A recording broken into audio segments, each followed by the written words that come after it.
T minus 1 minute.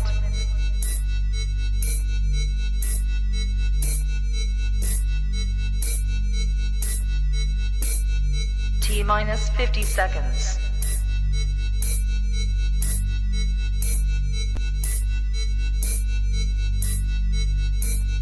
T minus 40 seconds.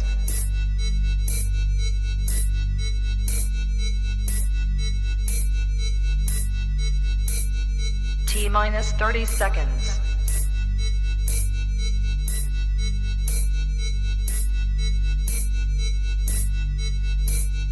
T minus 20 seconds.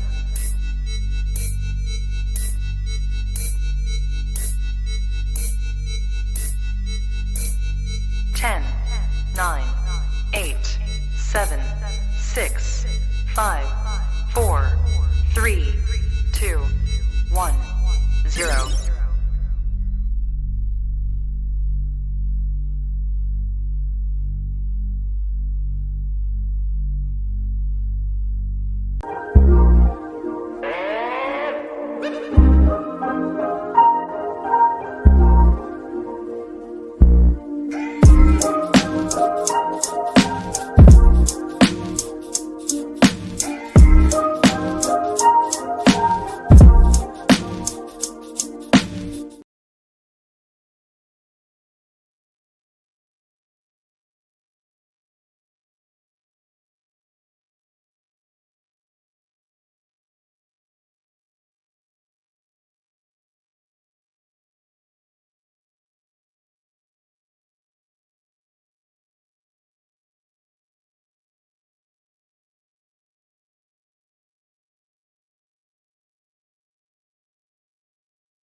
Yeah.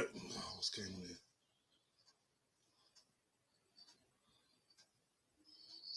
Yeah. Oh, it's in now. It's in now. Yeah, it's in now. It's in now. I don't know what happened there. Oh, it's in now. It's in now. Yeah, it's in now. It's in now. I don't know what happened there. I literally don't know what happened there, but we got audio now. Statman Stubb says, "Big up, you cheating, but fucking bastard." Easy Statman Stubb. Remember to go around to Statman Stubb's channel and go around it and like and subscribe to his channel. Please like and subscribe and show him some support. He's a very, very good guy. He's a friend of mine and a friend of the channel. So is this guy here, Ensman? He said no audio, but I've got it fixed now because I think the thing for the camera and the mic wasn't well, the camera one was in properly, but the actual mic one wasn't in properly. Yeah, so yes, go over to subscribe to Ensman TV's channel, please.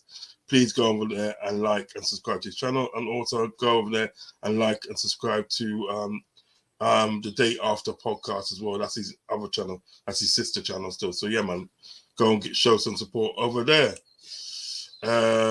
You're quiet, mate. Yeah. Hopefully now it's such a good. Yeah, okay, now we can hear you. Yeah. It wasn't pushed in properly, so that's what it was. All good now. Ensman says, "Big up your chest, Ensman," as well. Yes, big up. Okay, so right now we seem to have got that problem fixed. What I'm gonna do now is I'm gonna play you the press conference today. Hold on, the press conference today. Jurgen Klopp. I'll play you. Yeah, man. Big up Ensman. I'm gonna play you the press conference of Jurgen Klopp's press conference today. Obviously of the game coming up. So I'm gonna play you the video for the press conference. So hang tight, guys. Here we go. Jürgen, good morning. I know an awful lot is said after the sort of defeat you had against Real Madrid on Tuesday about how you react. Is it a case now of working on specifics, or is it more about lifting morale and confidence, and how do you go about that? Do you watch the game back immediately with the players? With the players? No. We have... yes, of course we watch it back, and but not the whole game together with the players. That's no time for that, really. No. Same with training, so it's not that you can work now on a lot of stuff in between Wednesday and Saturday game. That's not possible. But anyhow, we are obviously using the information from the game. It's clear. So, but we have to understand 100%. And I've said it now plenty of times. I don't read a lot anyway. But when you lose a game like this, it makes absolutely no sense to read or listen to people who are talking about it. But I know 100% how the reflex is. And conceding 5 in a home game in the Champions League is absolutely not acceptable. I know that, but it happened anyway, so we cannot change that anymore. The way we conceded the goals, we can change, not for that game, but in general, and we have to. But the start of the game was a good one anyway. It was good, and it was not only 20 minutes. I know after then we conceded, but it was the first half was a really good half. Could score another goal, maybe should have scored in that situation, and then the second half had the worst start for us. So what you can see, what I saw in this game is that yes, a lot of things are back, but not stable yet. So that's pretty much what you can make of it. That's why we then conceded the goals. You are 3-2 down, and it's clear you want a result for the next game, and a 3-2 is not a perfect. When you lose 3-2, it's not a perfect result, but it's much better than 5-2. And so, it was a night which was not really helpful, but still we have to work with it, and that's what we did. And so now we are here and prepared. For 2 days already, and today again the game against Crystal Palace, and hopefully can learn the right things and use the right things and get some points. Yeah, it's going to be a difficult task, isn't it, to make further progress in the Champions League, so that obviously qualifying for next season's Champions League through the league position becomes absolutely paramount for you now. So, but you have a real chance with 2 matches, the Palace and Wolves game, win both of those, and you're right back in the hunt for 4th place, aren't you, before the likes of Newcastle even play a game. Big games for you. Yeah, so that's these are facts now on the table, but we should not involve the Wolves game already, and we should not consider the 3 points already in our pocket or whatever. It's not like this. It's a really tough game. So Crystal Palace has, result-wise, not a perfect spell as well. So since the World Cup, but performance-wise, it looks much better. So we had a really deep look into what they did, and it's a really talented team, a really well set-up team. Probably in a 4-2-3-1, a lot of technique on the pitch, speed on the pitch, mixed with experience, but change. So I really respect a lot what Palace is doing for years, and how they bring all these offensive players, especially, together and keep them in the club for that long and stuff like this. It's really good. So yes, will be a tough one, but yes, of course, for us, all the games now on are Champions League qualifiers. That's how it is, and nobody knows if we can do it, because not only in our hands, but getting 3 points would bring us in the right direction, and that's obviously something we want to do, but we know it's difficult. I know you just said earlier there that you don't listen to all the noise that's made after these sort of defeats from the likes of us in the media. I know it's difficult to shut that out as well. A lot of people a lot of people calling for, change on the back of a defeat in terms of the team lineup, etc. Are you tempted to shake things up after a defeat and bring the likes of Jota, Firmino, who are probably ready to start a game now? And what about Ibrahima Konate? Is he anywhere near playing again? It was near, but had 2 sessions with us after a long injury, so that makes now we can see when the boys come on now that they are not at their best anymore. They need the minutes, and everything will get better. But that's exactly the situation we have. So it's we are not sure if all the boys could even play again after Madrid because of some knocks here and there. So we are really not 100% clear. So then we have to make changes, and we want to make, and we will make changes anyway. But it's not that you come back after a long injury and just. It's clicking again. So we have the situation now with Bobby and Joe. We can see with Virgil as well. Everybody expects Virgil always like a robot, pretty much. Now he's he played the most games last year, played the World Cup every game, pretty much, at least for his country. Came back from first, second, played for us, got injured, comes back, plays. So that's the situation. That's not perfect, but it's what we have to go through. So that's why I know. I don't say everything what people say around us is wrong, not at all, but most of the things are not right as well. So that's how it is. But we know that we have to improve. We know that we have to change things, and we will. We cannot do that now, but it's already clear that we have to do something in the summer. That's clear. But for now, we just have to go through this and fight back. And I saw again. You can lose against Real Madrid, but I don't think a lot of teams can cause them the problems we cause them in the first 20-25 minutes. So that's a sign of quality as well. So I don't know what's interested in it because it was only 20 minutes and then you lose a game.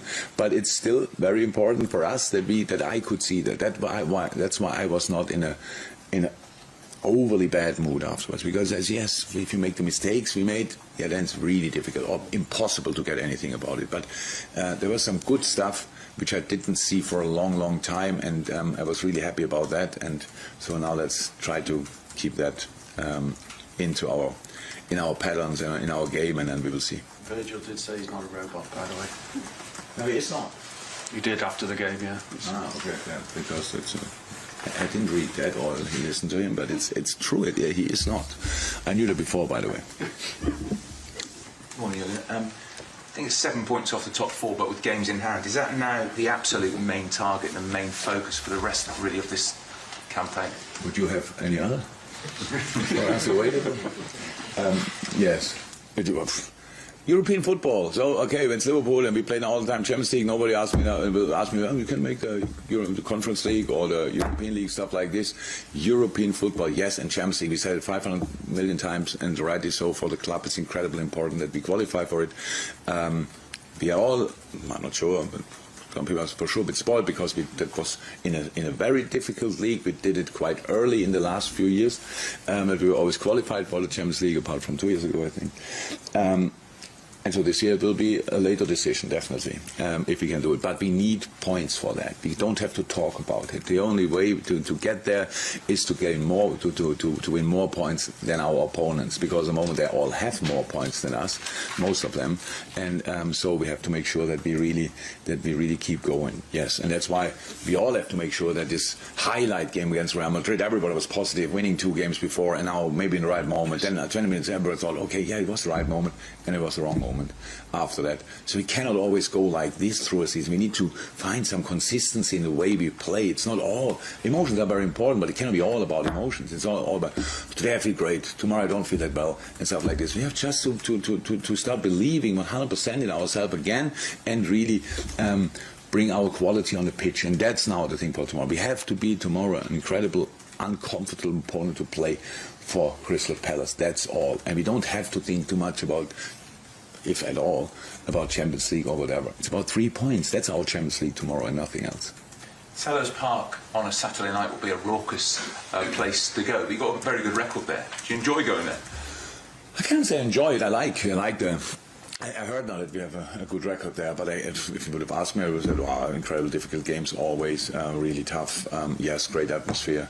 I actually hope it's on Saturday night in London people go out and don't go in the stadium, to be honest, but maybe they will first go in the stadium. No, yeah, it's a great place to play football. I really respect a lot what they are doing, because it's. I think it's really tough in London between all these massive clubs, and then finding a way. Over the years, I learned that their youth department, at least 100%, used to be outstanding. I don't know exactly how it is now, but there's some really interesting young players. We had some here who came through the academy. So yes, really cool club.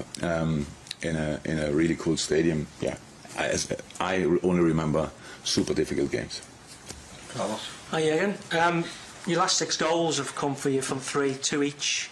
How excited are you to see them developing their partnerships together? It must be hard for Jota and Firmino to get into the side when they're playing so well. It's not hard. We have too many games to make it hard to come into games. We have to play now. We cannot play all the time with exactly the same. There were times, obviously, when Sadio and Mo were very young, and Bobby was able.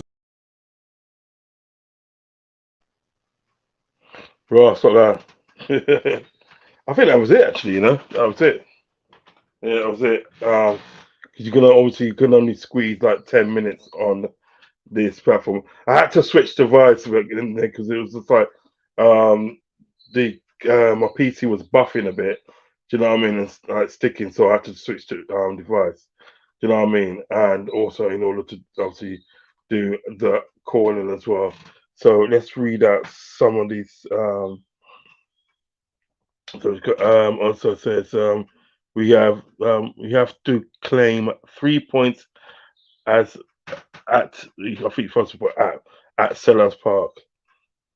Also as well, every Prem game like a cup final now, Rods. It is. Unfortunately, it is. You see what it is at the end of the day. What I realized about that press conference, he was upbeat. He was really upbeat. I mean, obviously, recent times when he's had the press conference, he hasn't really had a good time of it. Do you know what I mean?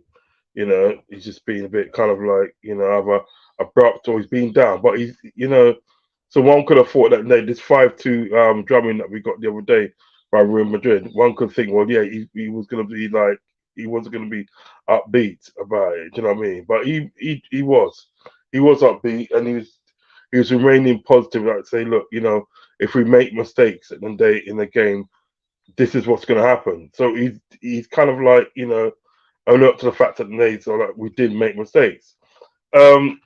Also as well, he's saying that like we have to go to sort of like Selhurst Park, and that we have to get the 3 points, because you probably can't say anything that us going on and winning the Champions League is probably all those hopes at the day are done now. Really, to be honest, you probably have to say that.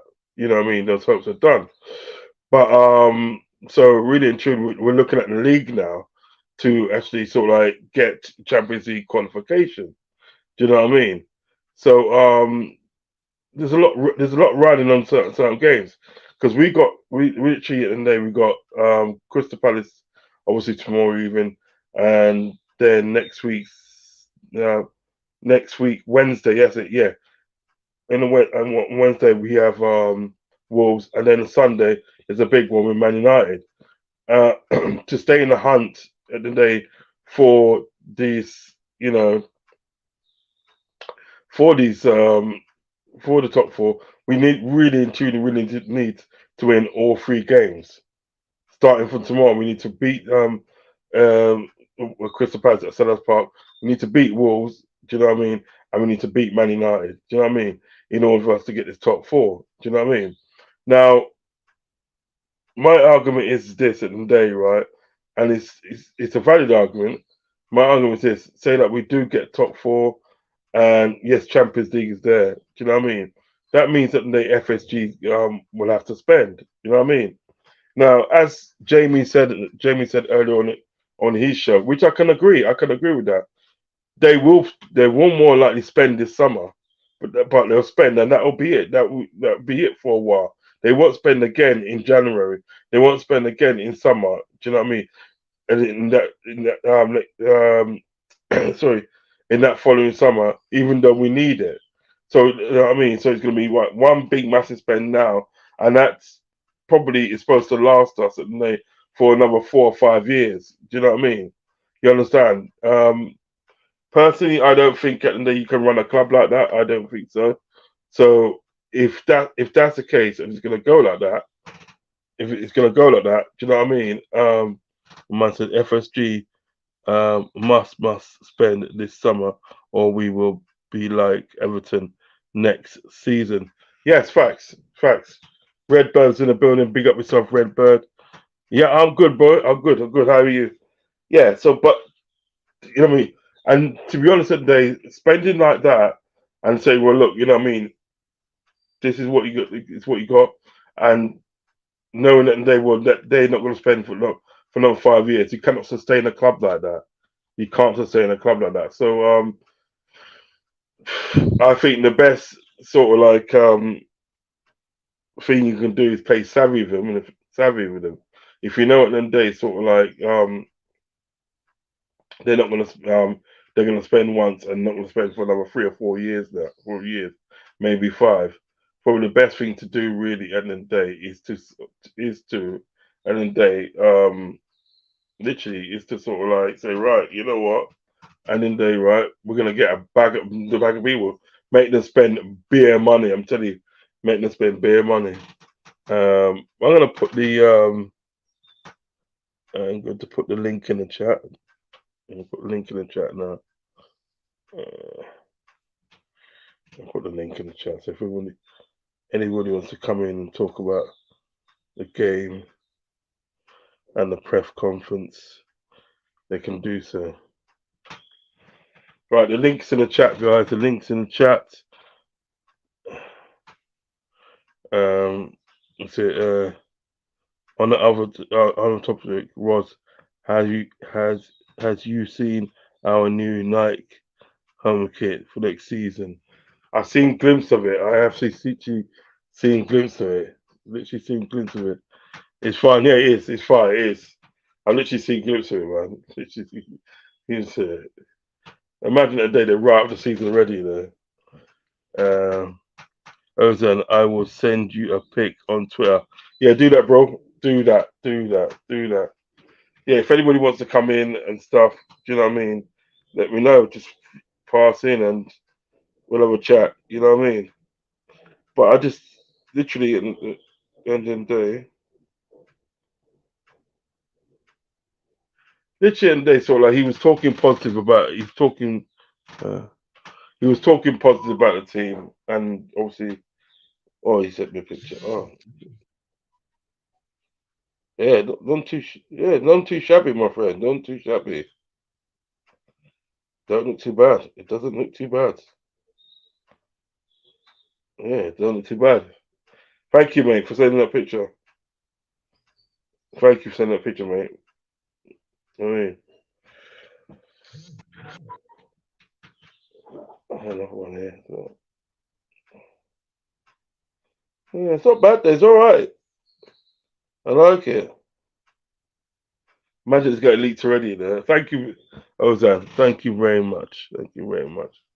But yeah, man, it's just like, I mean, what do you guys think? Tell me what you guys think. Either in the comment or sort of like fly in. Yeah, it's looking good, Ozan. Mr. Cabot, it is looking very good. You know what I mean? Because what I think what I mostly like about that is that the interview at the end of the day was really positive. Do you know what I mean? It was really positive and and done his bit. Done his bit. Hold on.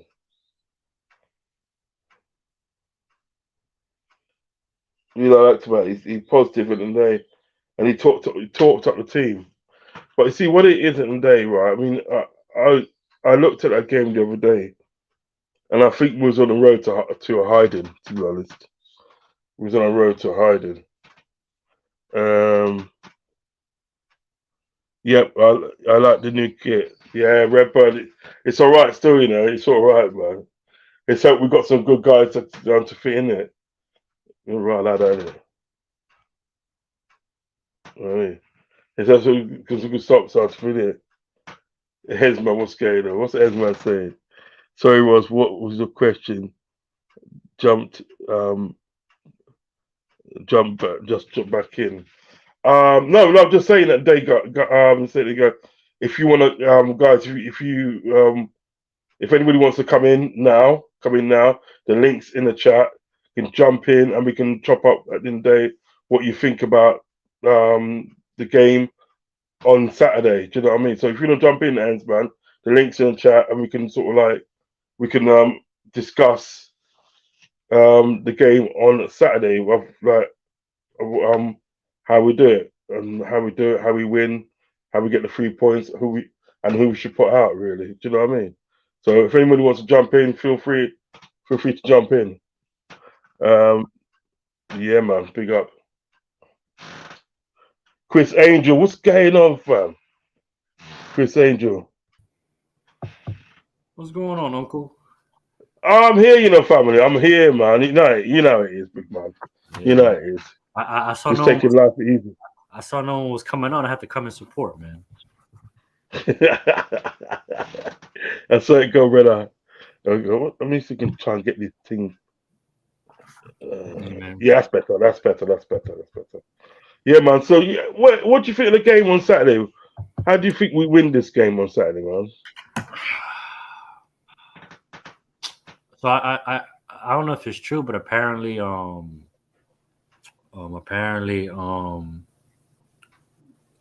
was not in contention, but now he's in contention to come in on Saturday. I think he was like injured or something, or fitness or something like that.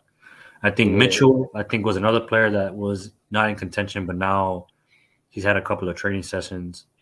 Yeah, I don't know how we play, man. We just have to win, man. That's just the way it is. Oh, yeah, man.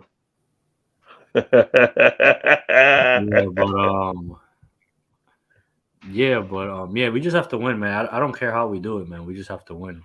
I don't, I'm not a tactical guy, so I wouldn't have the answers for you guys. But we just have to win, man.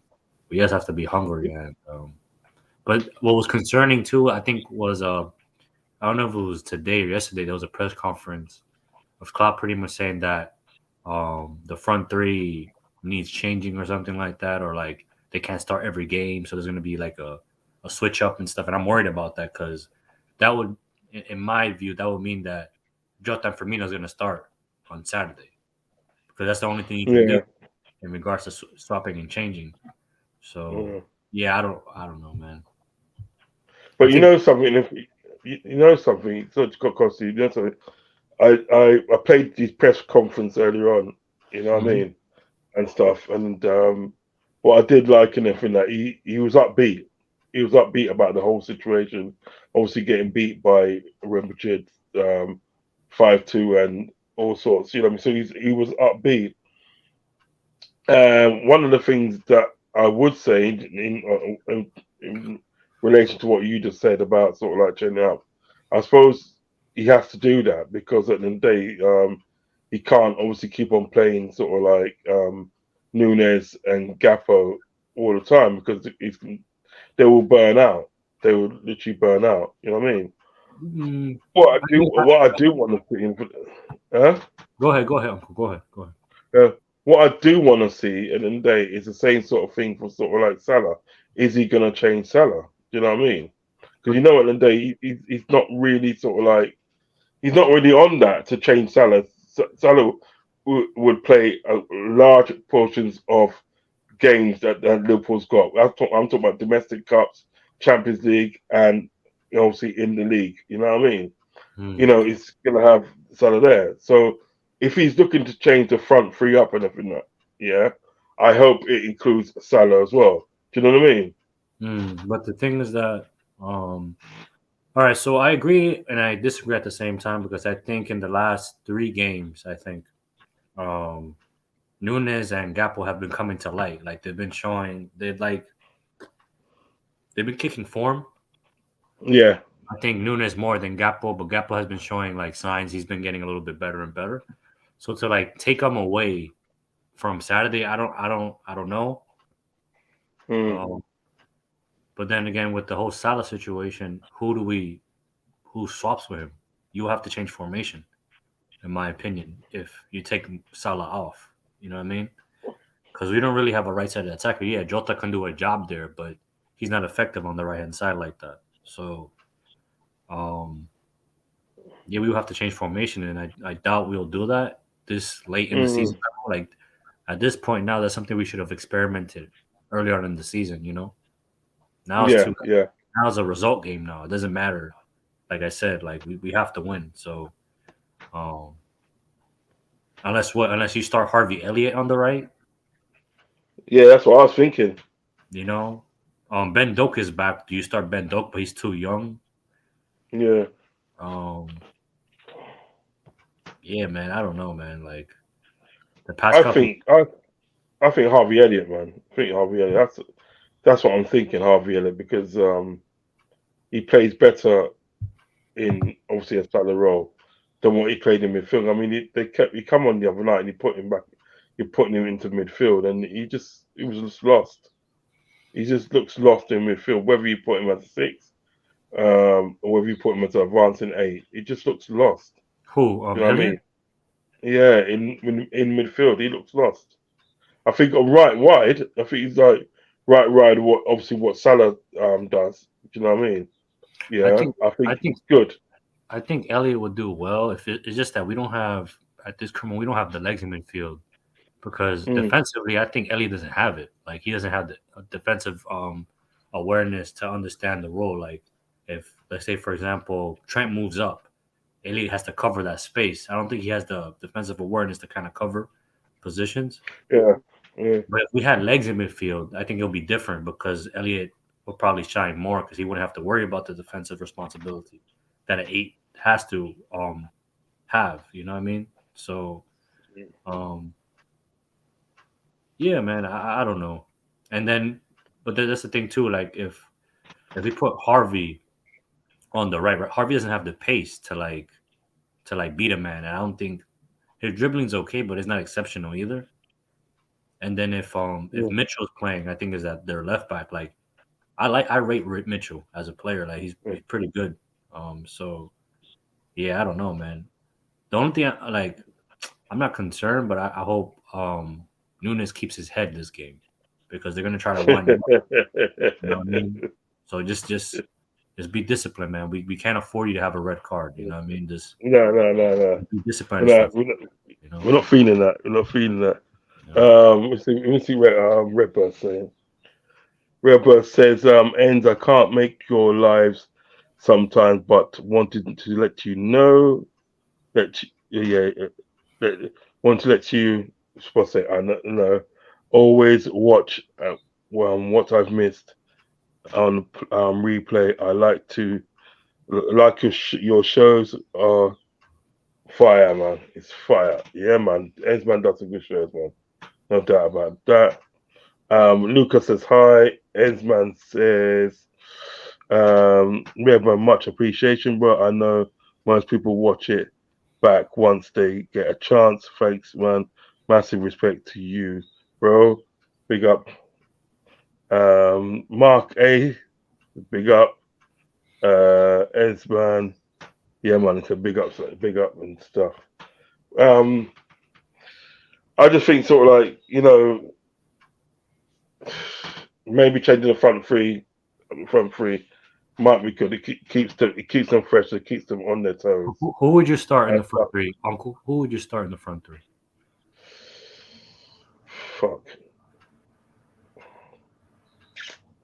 Right, if we're gonna change it up, yeah, we can change it up. It's got to be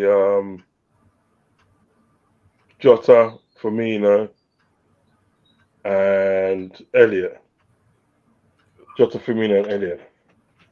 Do you know what I mean? Because attacking wise, that's obviously all we got at the moment. Do you know what I mean?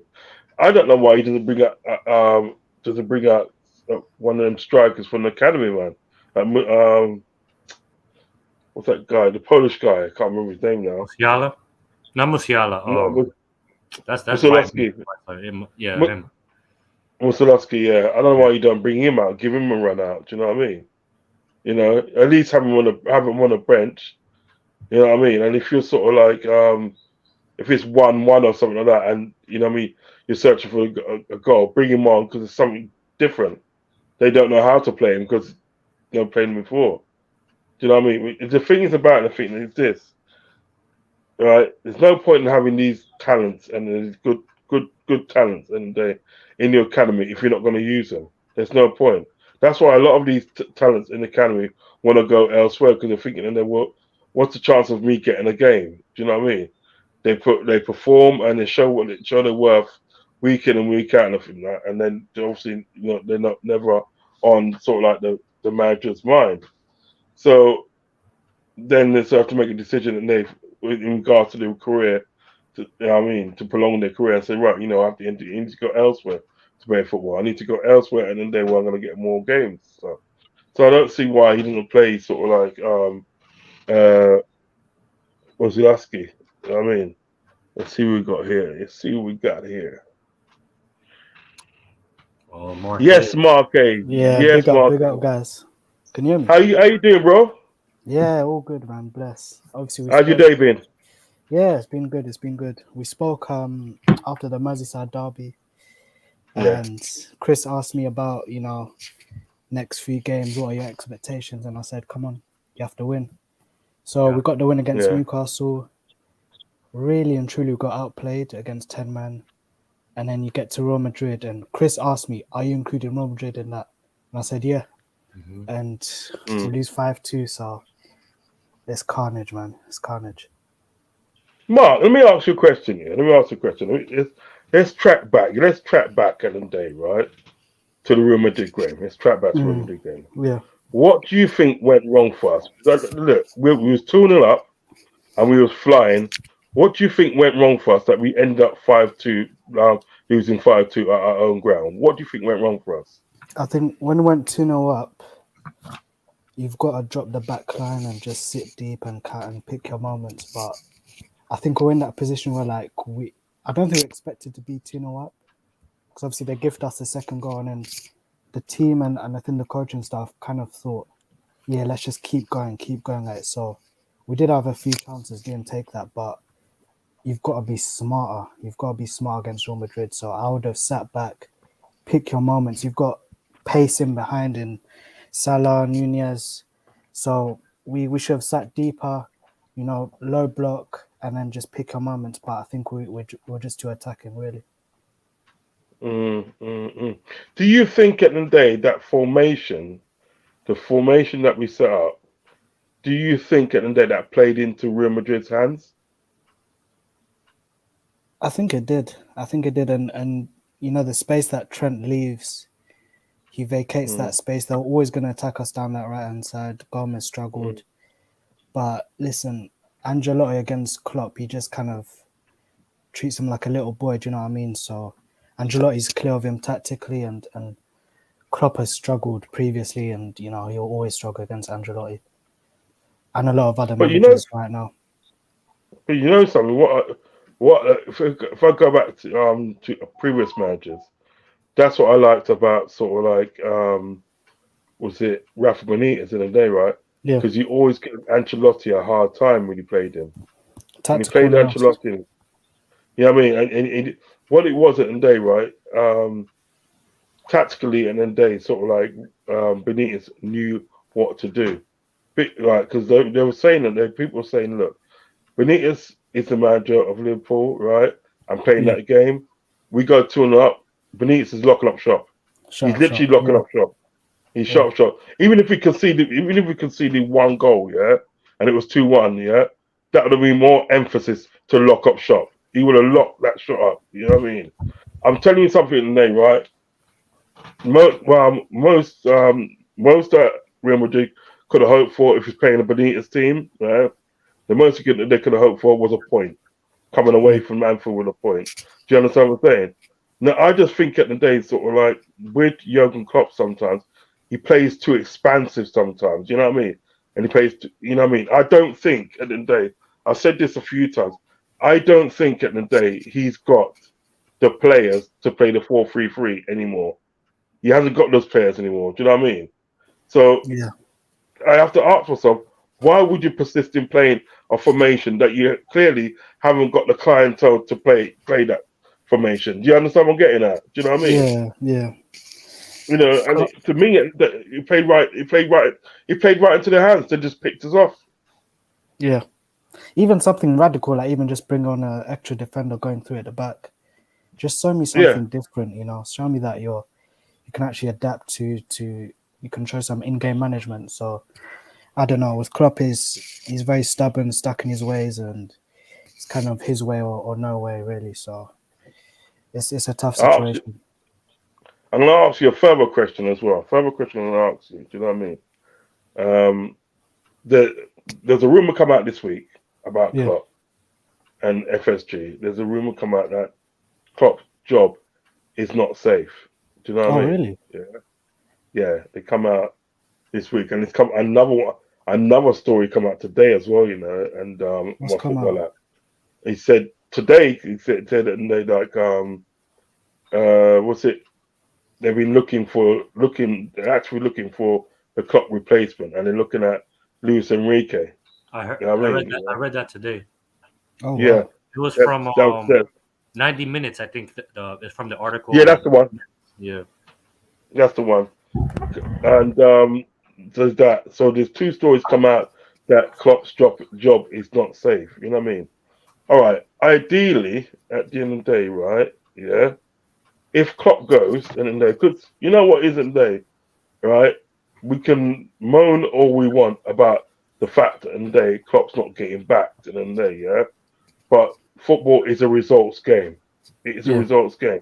If you're not getting results and everything that, well, then you know what I mean. Ideally, if let's say for instance that they do give him the boot and everything that, right? Ideally, who do you see coming in? Mm. I'm not sure. I'm really not sure. I'm probably not the best person to ask just because I don't watch a lot of other leagues in particular, but from when we lost to Leeds at home, I would have already started. I would have had a shortlist ready. Mm. As soon as that Somerville goal goes in, I would have had a shortlist ready, and you know, obviously bring managers to just have a shortlist ready because it's not good enough. I don't know a particular person, but you just got to scout and trust your process really, because with Klopp at the helm, it's going downhill. But at the same time, Yeah, I don't expect these owners to sack him. That's why I think I said on Kopish a few weeks Too ago, much money. I Too much expect money. Klopp to walk. Yeah, because the payout. There's too He's much money. contracted for too long. He's on 50 mil a year. So that's why I said on Kopish, I expect Klopp to walk. And in this situation, I think you've got owners who I doubt they sack Klopp. And so it's basically down to Klopp. If he walks, cool. If he doesn't, then He's here. Mm, It's tough. Let's get back to this game on Saturday Yeah, because Palace. this is a must-win game. We've got 3 games coming up, and 3 games are coming up, and realistic in day, it's a must. They're must-win games. Yeah, we got Palace Saturday, we got Wolves on Wednesday, and then we got Man United on Sunday, next Sunday. Do you know what I mean? And these all games are must-win games, right? Now, let me ask you at the end of the day, who are you putting out at the end of the day in that formation? Who are you putting out to face Crystal Palace? Who are you putting out there? In the 4-3-3, yeah. Oh yeah, because Yeah, he's isn't too it? stubborn, Yeah. isn't he? Don't go play Cool. that. Against Palace, okay. Alisson goal. Trent right back. It has to be Matip and Virgil. Yeah. Potentially Nat Phillips, but he's been in the cold, so Yeah. yeah, I'd go Matip and Virgil. Left back, I've not been impressed with Robertson, to be honest. I would give Tsimikas a run out. I don't think Robertson's been playing well, so yeah. Midfield 3, I would go Henderson in the 6, Keita and Bashetic in the 8. And then up top, I didn't see his presser, but he's kind of alluded to some sort of rotation up top. I think I've seen quotes. Yeah. Yeah, We've talked about. he's alluded to We've that. talking about that. Okay, cool. So Salah's nailed it right wing. So Salah, and then I think he'll go Nunes and Firmino. I like that. Nunes left, I like Firmino that. down the middle. I like that because then Nunes and Firmino could interchange, can't they? Do you know what I mean? You know, because I've seen Firmino come off the left and score goals. I've seen him do it against Man City, so he can do it. So they can interchange, can't they? They can both of them can interchange. And And I that's expect quite good, you know. I expect Klein to be at right back, so I need some pace up Who? against him. Klein. Yeah. If we have some pace against that, Nunes could have some joy, I think, down the left-hand side. But you know something, and saying that though, I think I'm not being funny in for that. I think Patrick Vieira's done well at Crystal Palace. You know, he's done well, and I have to take him hat off. Yeah, he's done well. It's kind of run out of steam recently. Yeah. But yeah, he did start well. And they kind of struggled, so they're just trying to pick themselves up. I saw their last game against Brentford. They got a draw, that's a great result, really. And a lot of their fans kind of thought they should have won. So that's a good Brentford side. We've seen what Brentford did to us. So they're coming off a good performance, really. Yeah, facts. So how do you see Liverpool winning this game? That's fun, isn't it? I don't see how we win, to be honest. Me personally, I'm not confident. I'm really not confident. I don't know how we win. Just with our current tactics. Obviously, if we change tactics, then yeah, you can get. I don't know how we win. I don't know if Chris knows better, but I don't know. I don't know how we win. I just don't. Man, all I know is about South American players, man. Don't ask me about that. Gosh. But yeah, I am a bit worried in regards to like Klopp's comments in regards to like interchanging the attack, because when you really think about it, we don't really have a lot of options in that field, in that part of the pitch, to be honest. Like if we stick to 4-3-3, who are you gonna, like, if for example, you take out Salah, who are you gonna put there? I mean, there's no other option, to be honest. You can put Jota there. He doesn't really perform well on that side. You could put Harvey there, but he doesn't have the pace, to play like Salah, for example. I think you have to change formation completely. You have to go like, I don't see Klopp doing a 5-back. It's not in him to do a 5-back. I've seen him do 4-4-2. You can do 4-4-2 diamond. You can do 4-2-3-1. but then I don't think you have the amount player enough players in the front four to switch up and leave players to rest. So I would say go 4-4-2 diamond and just put four midfielders out there, and then put either Nunes and Jota up front, or Nunes and Firmino up there, and just pray to God that, you know what I mean, that he's on our side type thing, you know. So fact. you know, because Naby's been kind of been coming on and been doing a pretty decent cameo every time he comes on, but for some reason he hasn't been playing the past 2 games or something. So I don't know what the hell's going on there. So yeah, man. And he's leaving, and he's leaving this summer as well, isn't he? Now I'm okay with him leaving though. Like we need to. We should have sold him. We should have sold him sooner, in my opinion. But at least 2 seasons ago. Yeah, like all these players that are leaving on a free, you gotta let them go, man. It's time to change, man. You know what I mean? Yeah. It's time to change. I was gonna ask Mark, what is your score prediction for Saturday, my friend? Before I let you go, I think it will be. Do you know? I'm gonna go for a 1-1 draw. I just think set pieces, Palace are strong. We struggle with set pieces. They've got Elisa, who's deadly. He's got great delivery. They've got centre backs who can attack well from corners, and then you've got the threat of Anderson, who, if you don't close him down, he'll pick out a diagonal pass and he'll cut you open with one pass. So, I'll go 1-1. It's going to be a good atmosphere as well. It's going to be rocking. It's going to be loud.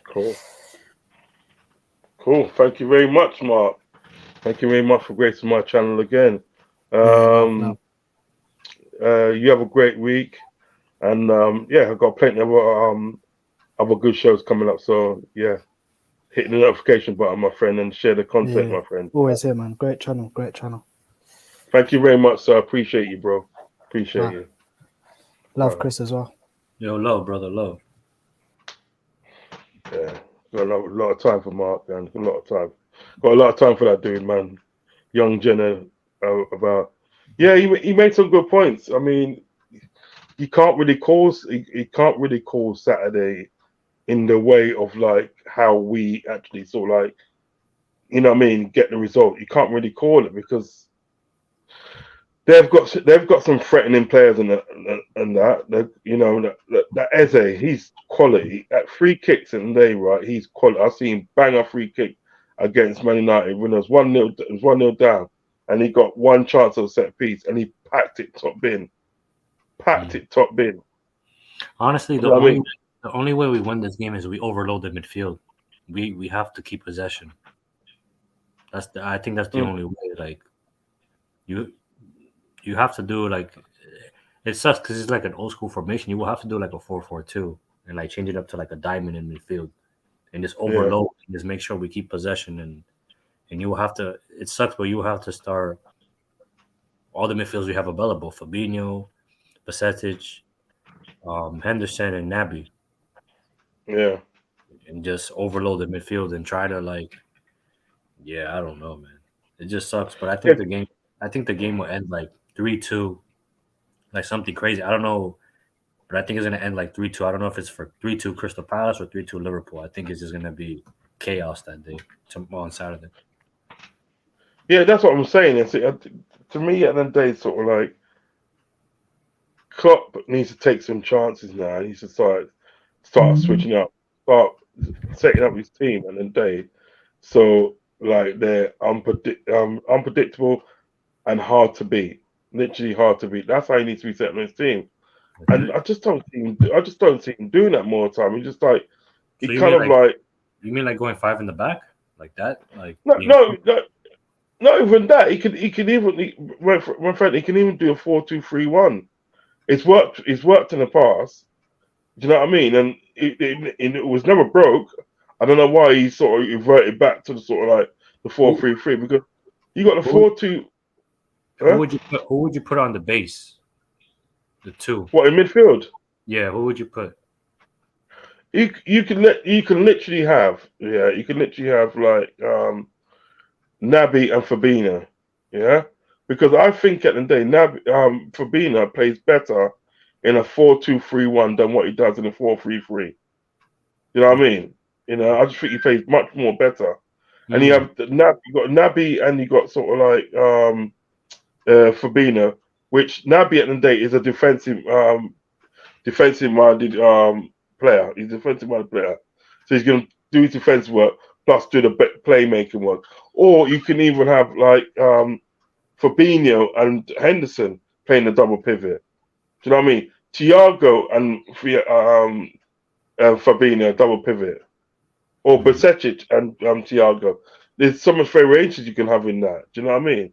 I just think at the end of the day, so like when you got your 4-3-3, yeah, and you haven't got the clientele to play that formation, what is it? And you automatically leave yourself open for attack, and that's what it was with thing. Because all Real Madrid did. I'm sorry to always resort back to Real Madrid, the game, because I'm sure in there a lot of people don't want to know about it. But all Real Madrid did at the end of the day, right, is like Camavinga started off in the center. You know that Camavinga started center.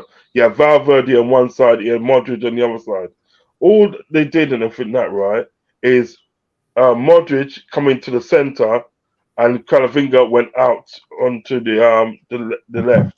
Yeah, the left, I think. It was wrong. Yeah, right.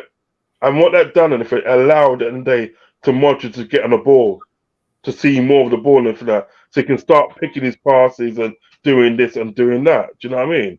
Right? At certain times, it was like we was just open up like a can of sardines. We literally open up like a can of sardines. Do you know what I mean? And that's playing that expansive 4-3-3. You got to have like discipline sometimes. I'd say, look, and they right, we're gonna set ourselves up hard to beat, because you check it now.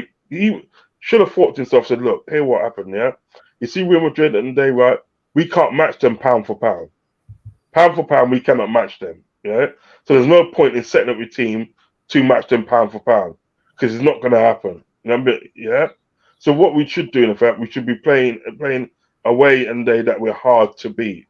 We're hard to beat, and I think that right, and we just catch them on the break. Do you understand what I'm saying? You know, but they didn't do that. Who would you start? The back four. Who would you start? Because apparently, I just read apparently Joe Gomez is injured. Well, it's got to be Matip. It's got to be Matip and Verge. It's got to be Matip or Verge, or Verge is unavailable. Naldini and Verge. You know what I mean? The fact is, in day, right? You know what I mean? I don't, as Redbird alluded to, he doesn't wish anybody harm, but maybe it's a good thing that he's not playing, that he can't play, because he's had a stinker this last couple of games. He has. Do you know what I mean? He's had a stinker, and he persistently gets played. You see something, and people might think I'm wrong, you know. You see Saturday, if I was a manager, yeah, Alisson's not playing, you know. Alisson's not playing. I'm telling you. I'm bringing in Kelleher. And I say, look at the day, right? I'm not being funny enough in that, but you screwed up. You screwed up for that goal. And you made a mistake and you screwed up for that goal and think that, right? So really and truly, you know what I mean? There are consequences to mistakes. Do you know what I mean? And I'm bringing in Kelleher, man. But he won't. He won't bring in Kelleher. It was sort of like he would bring in Alisson. And even if Alisson does a mistake on Saturday night, Saturday evening, God forbid, touch wood, God forbid he don't do it. Even if he does, and if you're not guaranteed that he'll be playing at Wolves and he'll be playing at Man United. Do you understand what I'm saying? There's too much loyalty in that squad. You know what I mean? It's like you have to kill somebody for them to get you out of your squad. That squad. Do you understand what I'm saying? Salah and Day's been constantly being, yeah, right, on that right hand side of thing, that right. You don't get benched or nothing, yeah. I personally think at the day his bad forms come down to the day physically, and they probably hasn't got it anymore. He hasn't got to give anymore. Do you know what I mean? When was the last time at the day that Salah was dropped to the bench? I think that's an uncomfortable conversation you have to have with people, because a lot of people, not to like criticize the fan base, but a lot of people are Liverpool fans because of Mo Salah. You know what I mean? Like, he has a massive following, but he hasn't been the same since the AFCON, to be honest. Yeah. He's been inconsistent, his like, and you can really sit there and say since he got the new deal, he hasn't been the same player either. So you can look at it both ways. You can look at it as AFCON, or you can say, oh well, once he got the new deal, he started playing crap. You know what I mean? So,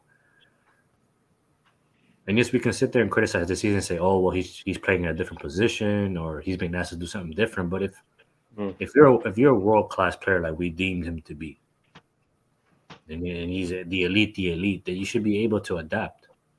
You know what I mean? Like I don't expect someone that isn't considered world class to not be able to adapt to things. Like if we as fans deemed him as the best player, the best right winger, and all this, you know how people deemed him, he should be able to adapt to different situations. And when you look at it too, his conversion rate in front of goal has been horrible this season. So it has nothing to do with where he's being played at. When it's up to him to score goals, he's not converting those chances either. So yes, he might be playing differently, more wider, but when he gets in the box and it's time for him to score, he's always missing, and that's not the Mo Salah we're used to. So I hear there's offers for him from PSG. I would take that, in my opinion. Like I think we have to worry about as a fan base, as a club. You know what I mean? Like this mentality this mentality of weakness that's creeping in the squad. This mentality of giving up is creeping in the squad, and it becomes infectious. And you have to rip it out the roots before it gets to the point where players that are actually fighting and running and all this stuff get infected by it and they stop trying. So I'm not saying that he's the bad apple or he's the one causing all the issues, but there are a lot of players in the squad that need to move on, and it's really that simple. So No, you're not wrong. You're not wrong, and I do feel that then they sort of like we do tend to sort of show too much loyalty. Do you know what I mean? To certain players, you know what I mean, and it's becoming to our detriment. Do you know what I mean? It's becoming detriment because like, you know what I mean. It's like he'll play tomorrow. He'll play next game after that. He'll play next game after that. Next game after that. Even though he has a stinker. Even though he has a stinker. Do you understand what I'm saying? There's got to be a situation that they were Klopp and they say, nah, man, you're holding the bench today.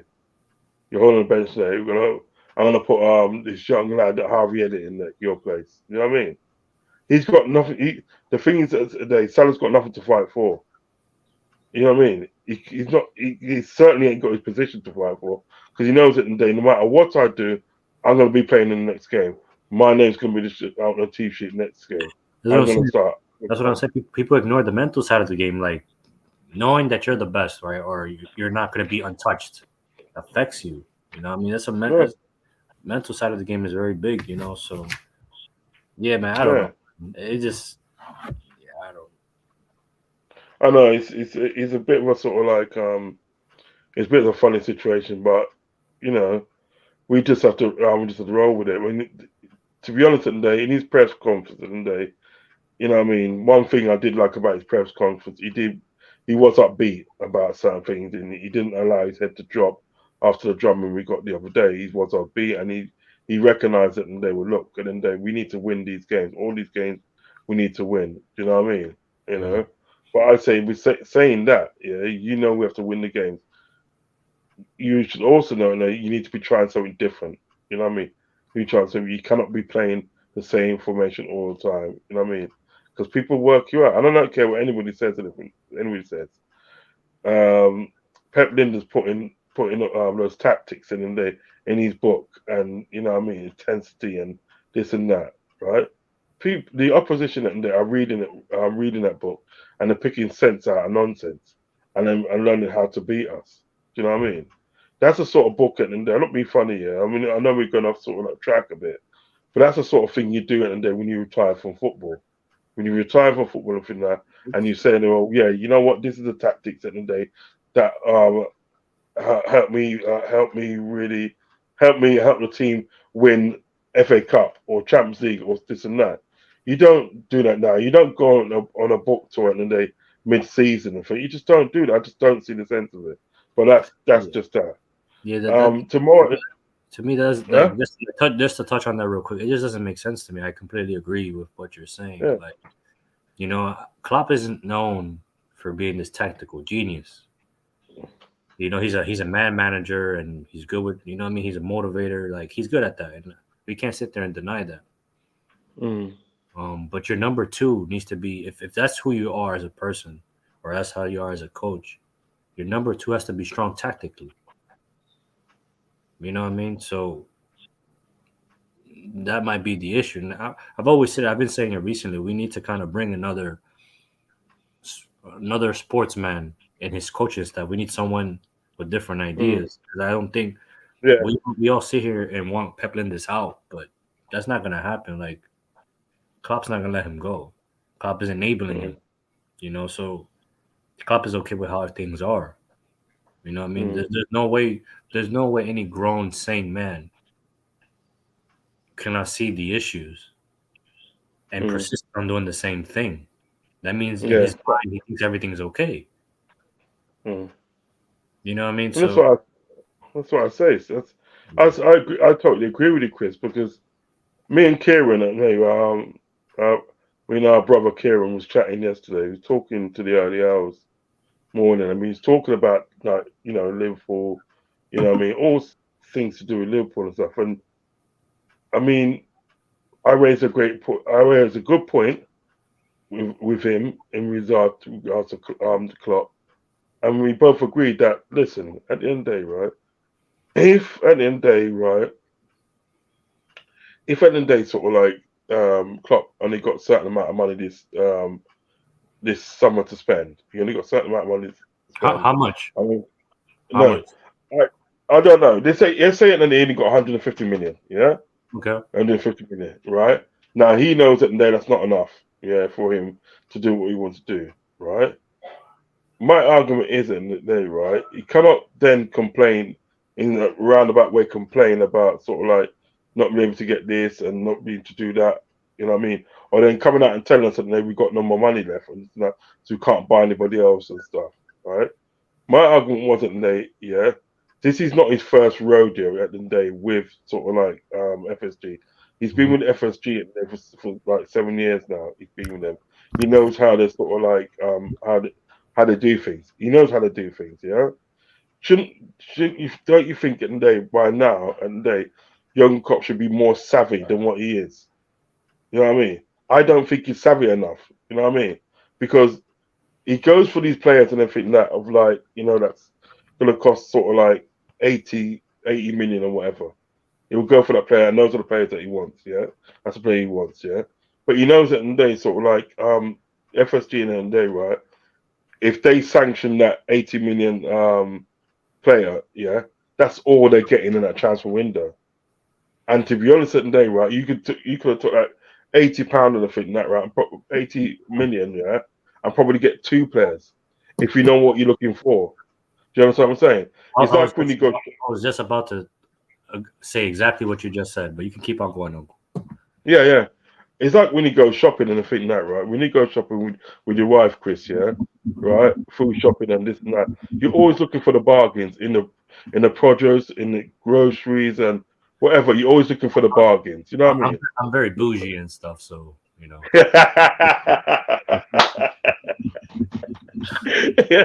I hear you, fam. I hear you, fam. For the less bougie people. and then I sit there and complain where my money goes because I was swiping my card, not looking at the prices and stuff. So I love it. Well, for the less bougie people, right? Yeah, we look for bargains. You look for bargains and think that, right? So what I'm saying at the day is this, at the day, right? Is shouldn't Klopp at the day be doing the same thing? He should be more savvy because he knows at the day this is not his first rodeo with FSG. but They've denied it before. But Uncle, don't you think, Uncle, that you're completely right? Like I'm with you with this 100%, right? But right now we don't have a footballing mind or someone in place to shut down or real real Klopp in. Like, hey man, you're not doing this right. Hey man, there's another option. So that position director. We don't have one in place right now that can sit there and be like, Klopp, that's not a smart move. Or Klopp, no. For 150 million, we can get 3 players instead of 1 player. So yeah, like the rumors is that we're going for Jude Bellingham, which I doubt that's gonna happen. But that's a stupid amount of money. 150 million for 1 player. I don't agree with that amount of money. You know what I mean? For 1 player, in my opinion.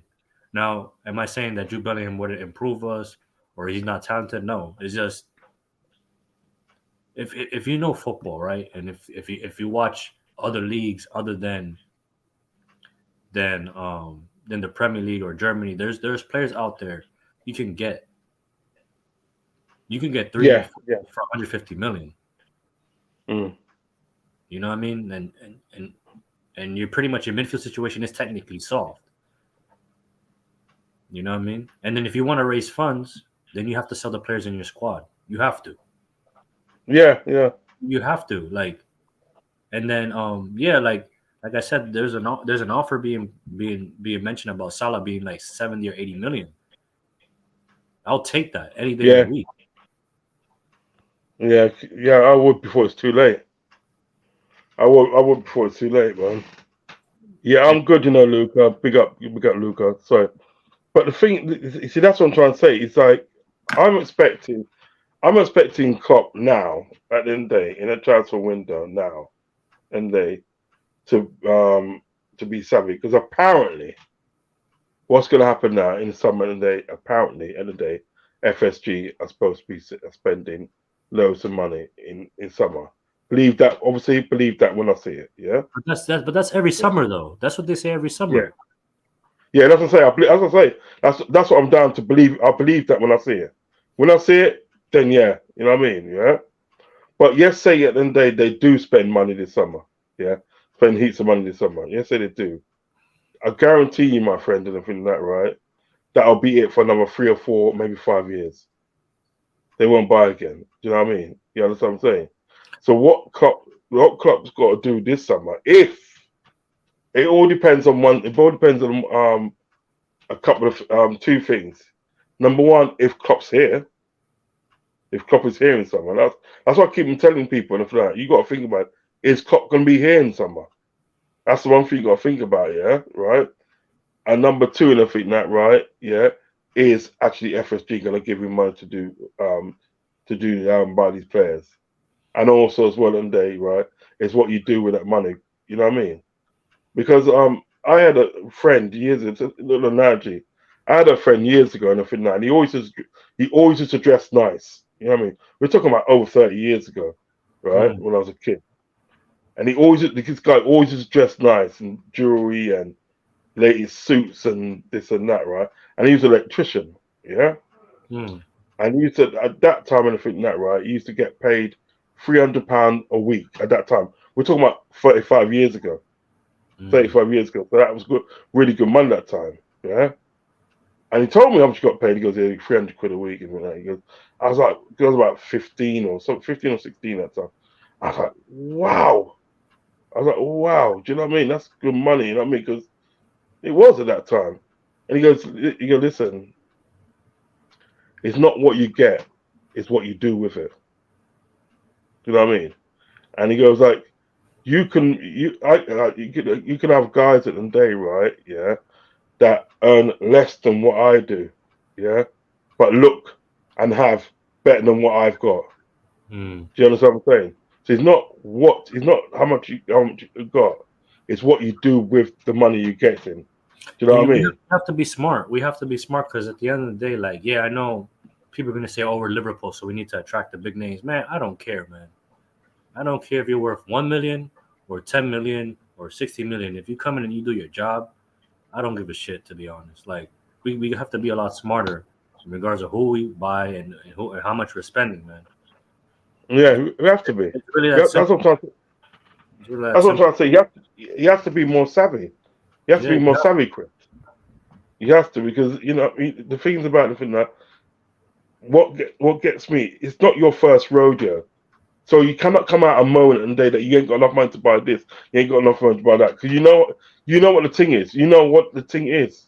You know what I mean? You've been there for 7 years and for that. You know how these people do things. You know what I mean? You know what? So don't come out and like it's some big surprise that they're not going to give you money to buy this player. You know what I mean? You know this about the people because you got to think about it. The reason why they chose Jurgen Klopp in the first place because they knew that he's the sort of person that don't ask for shit. You don't ask for shit. You know what I mean? You don't expect shit. You know what I mean? You know what the sucky things? Let's say, for example, right? They give us, like, for example, 150 million, and you say they're not going to give us no more 150 million. So the only way to generate money is to sell players. We don't really have people to sell in the club. When you really sit there and think about it, we have 5 players leaving on a free. That means we have to bring in 5 players. So who else are we going to sell? Because the more people we sell at this point now, there's the more people we have to bring in to replace. So technically, that's what go ahead, Uncle. Go ahead. We're screwed. Yeah, it's not. No, but we're screwed, don't we? We're screwed, didn't we? Yeah, we're not. We were put in a bad. Like, I don't know. We're just in a bad situation when you really sit there and think about it.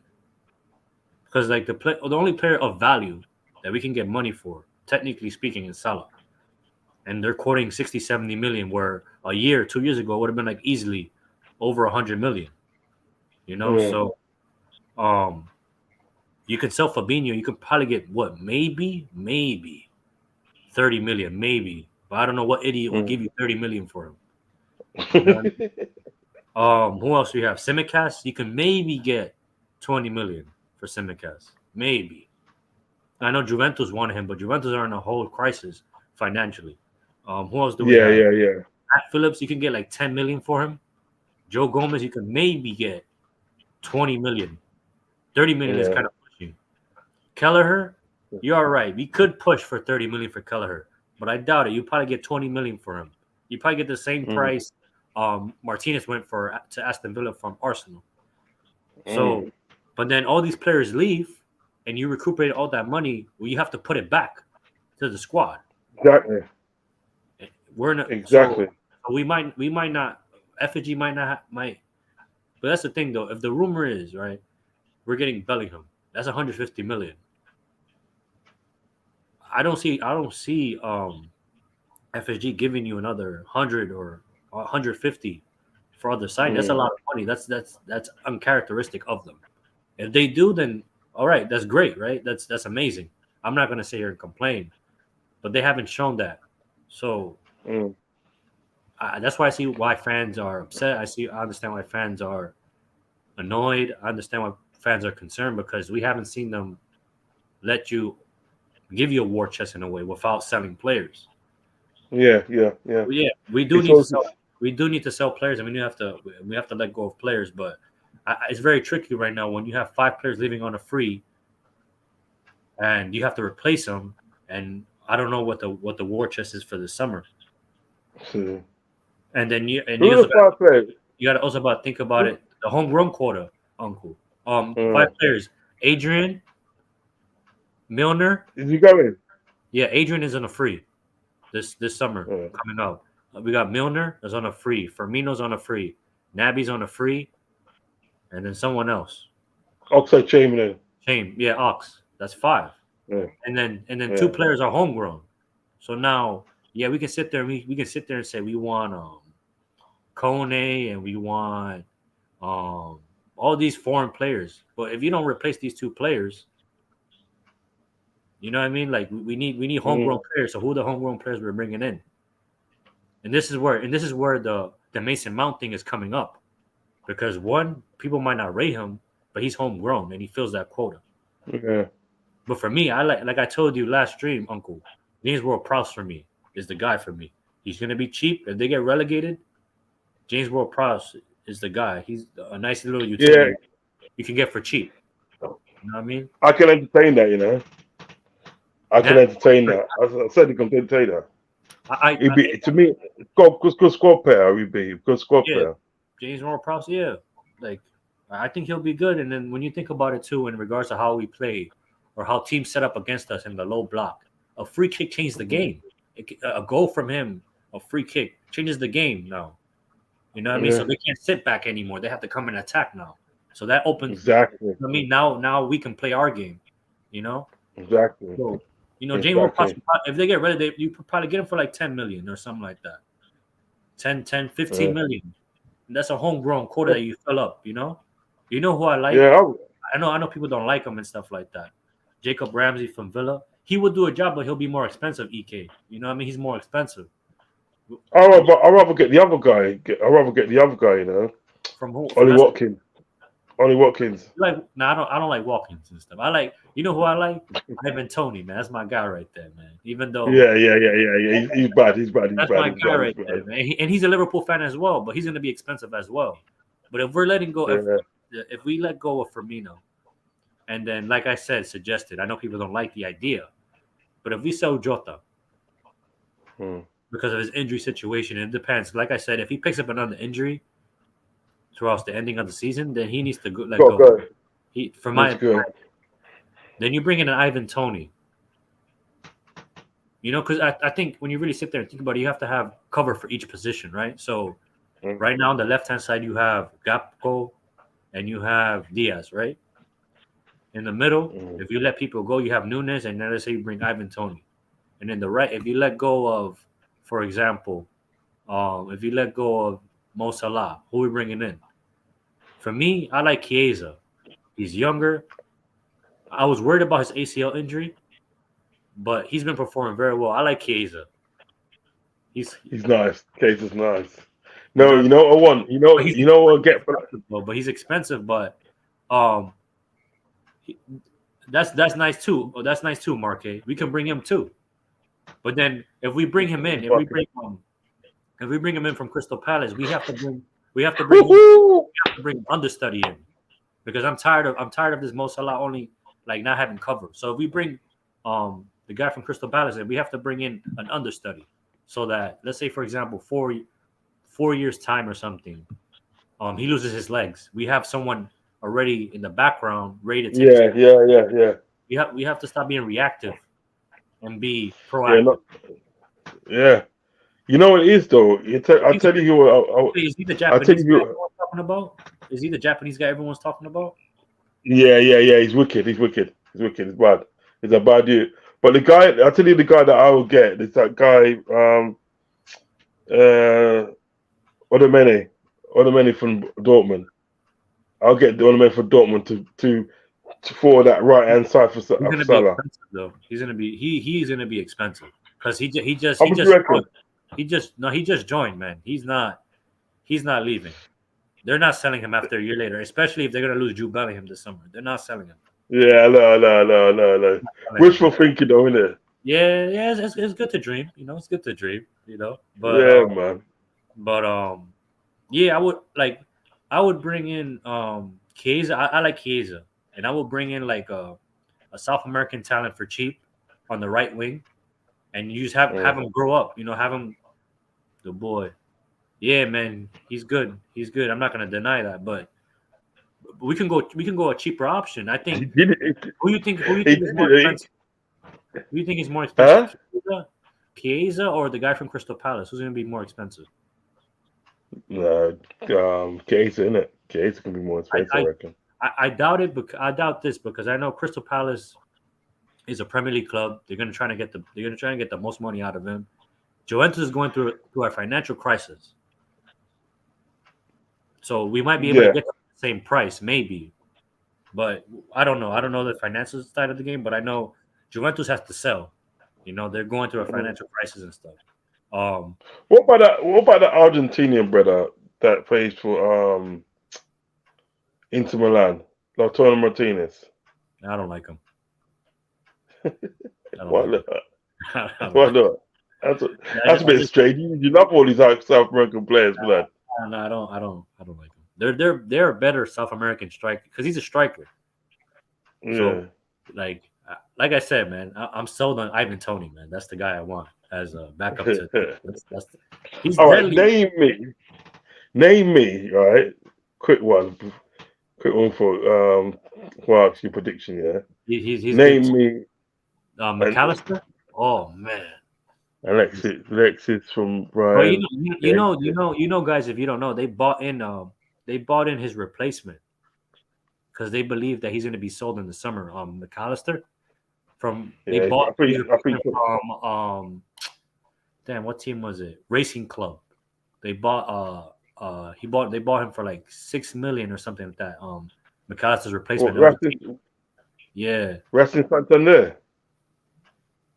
No, Racing Club in Argentina. Oh, see. Yeah. I know the one you're talking about. I know you're Yeah, talking about. so they already have McAllister's replacement, but I don't think McAllister's going to go for a good penny as well, man. So Apparently, Man City want him, you know. he's good, man. He's Right. good. He's good. So name me a South American player, right? A right winger, an informed South American right winger right now. Informed. Name the country. Name a South American country. Name me Name me an informed South American right winger right now. He come from any of those countries in South America. The thing is that Chelsea just bought him though. Who? Some South American youth from the U20 tournament. They just bought him. Oh yeah. They just bought a Brazilian. You know, he's nice and stuff like that. There is an Argentinian guy. But the issue is he had a really bad ACL injury. But right now he hasn't played for like a year. The moment he touched the pitch for the past 3 games, he scored the past 3 games. Paul de Vega. He's like 22 years old. He's about like I think he's about like 6 foot and stuff. He's pacey and stuff. Like he's good. Like, but when it comes to like wingers in South America, like I don't see a star that like that shows the light. Like honestly, there's more like number 9s in South America right now that are cooking right now. There's more fielders now that are cooking, and honestly, like based on the tournament that I just saw, the South American tournament, Uruguay has probably the best talent coming out right now. See. Uruguay has probably the best talent coming out right now. Like, and then Brazil, because obviously Brazil's up there. They're always going to produce talent, but I'm surprised at how much young talent Uruguay is producing right now. You know, like yeah, man. That Ganacho, he's from Uruguay as well, isn't he? The one that plays for Man United. Any from Uruguay? No, I think he might be Argentinian though. He might be, but I could be wrong. He might be because he wasn't in the tournament. He wasn't in the U20 tournament. So let me bring in Ensman quick still.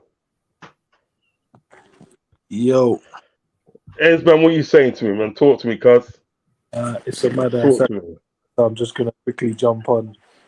Chris, big up to yourself. And hey, what's up, brother? What's up? Man.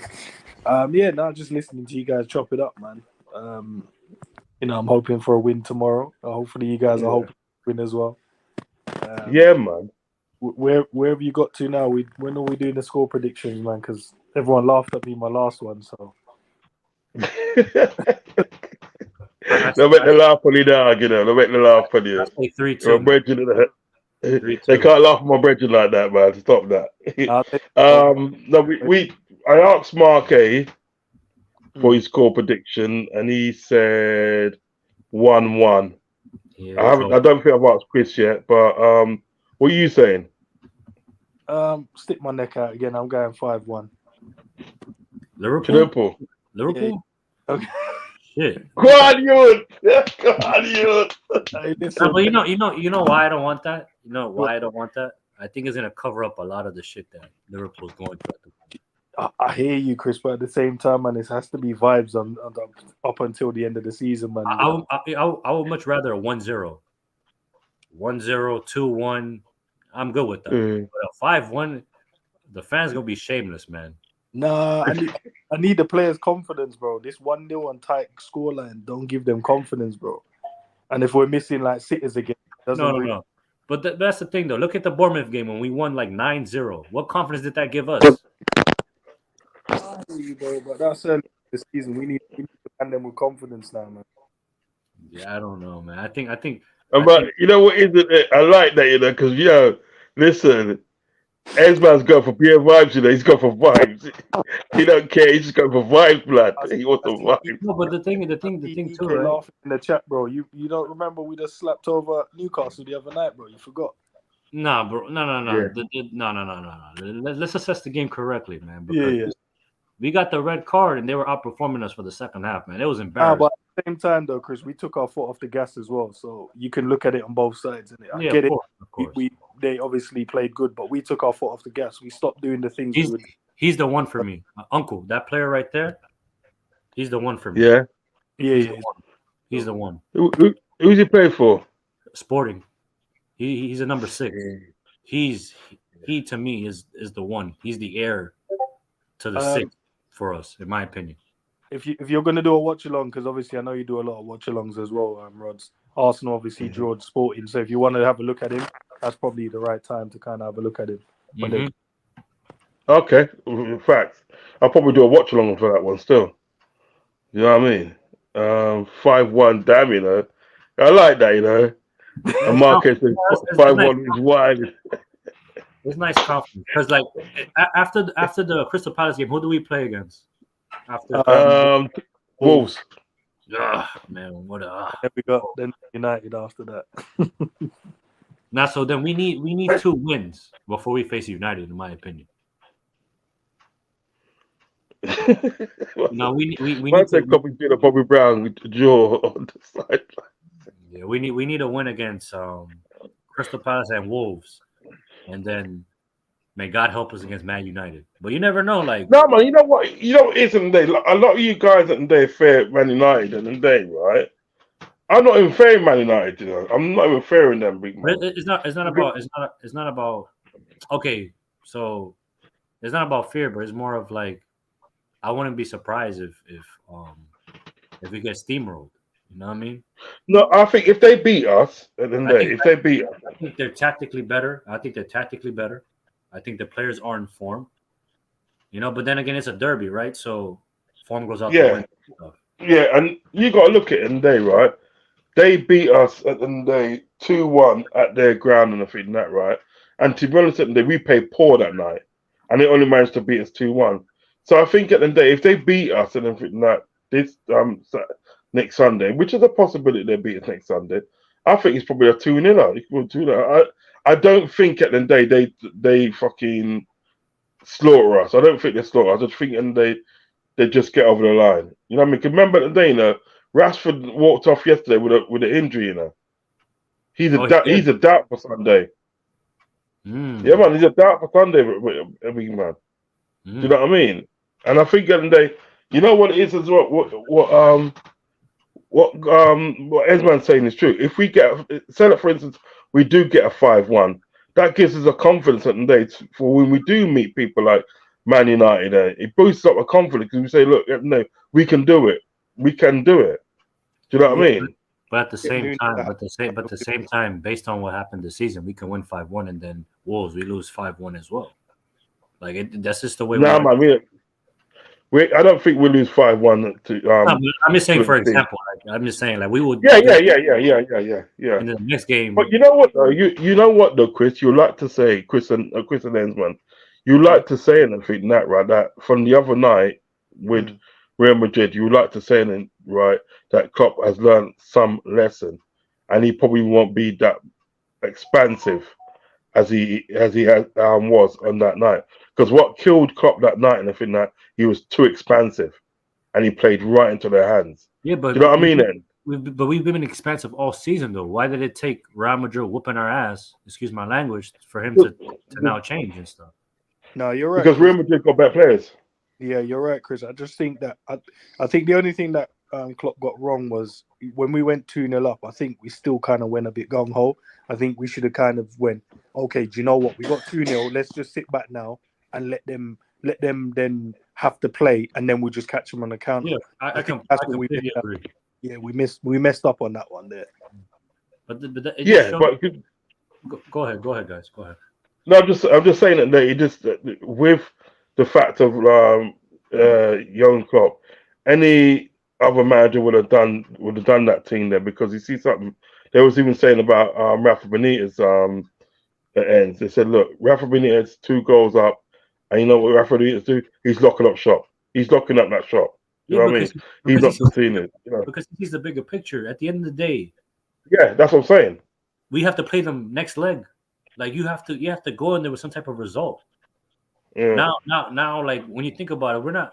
Yes, there's a possibility we win against Real Madrid the next second leg. There's a possibility, but we have to be now, instead of being reactive, we have to be proactive. Now we have to freaking go gun holes to get goals, and they're just gonna sit back and wait and hit us in the counter. So yeah, no, I know. It's ridiculous. It's ridiculous the way that sort of like what we've done. But I don't think at the name Man United that they pep us up. I don't think they pep us up. You know what I mean? Yes, there's a possibility of them beating us, but I don't think they're pepping us up. Do you know what I mean? You know what I'm saying?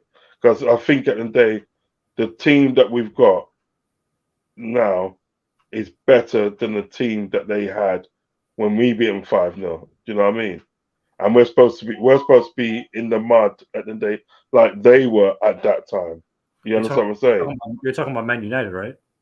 Yeah. No, what I'm saying is that the team that we got now is better than the team that they had when we beat them 5-0 at their ground that time, the last season, yeah? Right? And what isn't they, right? They was in the mud, and we're supposed to be in the mud as well. Do you know what I mean? So if you compare the team of like our team now and their team last season, I think it's better. So that way, in fact, I don't see them steamrolling us as such. You know what I mean? You understand? But I kind of especially Anfield as well. But I kind of agree with what Marque said there. Yeah, the team might be better, but it's all about, you know what I mean? The team does one part of the job, but it's all about the tactics and how you employ those tactics. And I think Ten Hag will out coach Klopp that game, in my opinion. But then I can be wrong as well. You know what I mean? But you got a point. It's all about the tactical side of the game. Like I said, there's been throughout this whole season, there's been teams on paper that are worse than us on paper. Teams that have less qualified or less experienced managers than Klopp is, and they have outplayed us, both on the physical side of the game, both on the mental side of the game, and both tactically.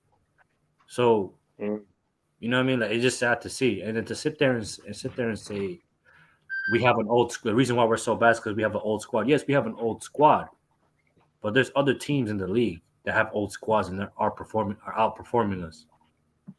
I think if I'm correct, I think Newcastle has an older aging squad than we do. I think they have like 29.7 the average age in Newcastle. Look at what they're doing this season.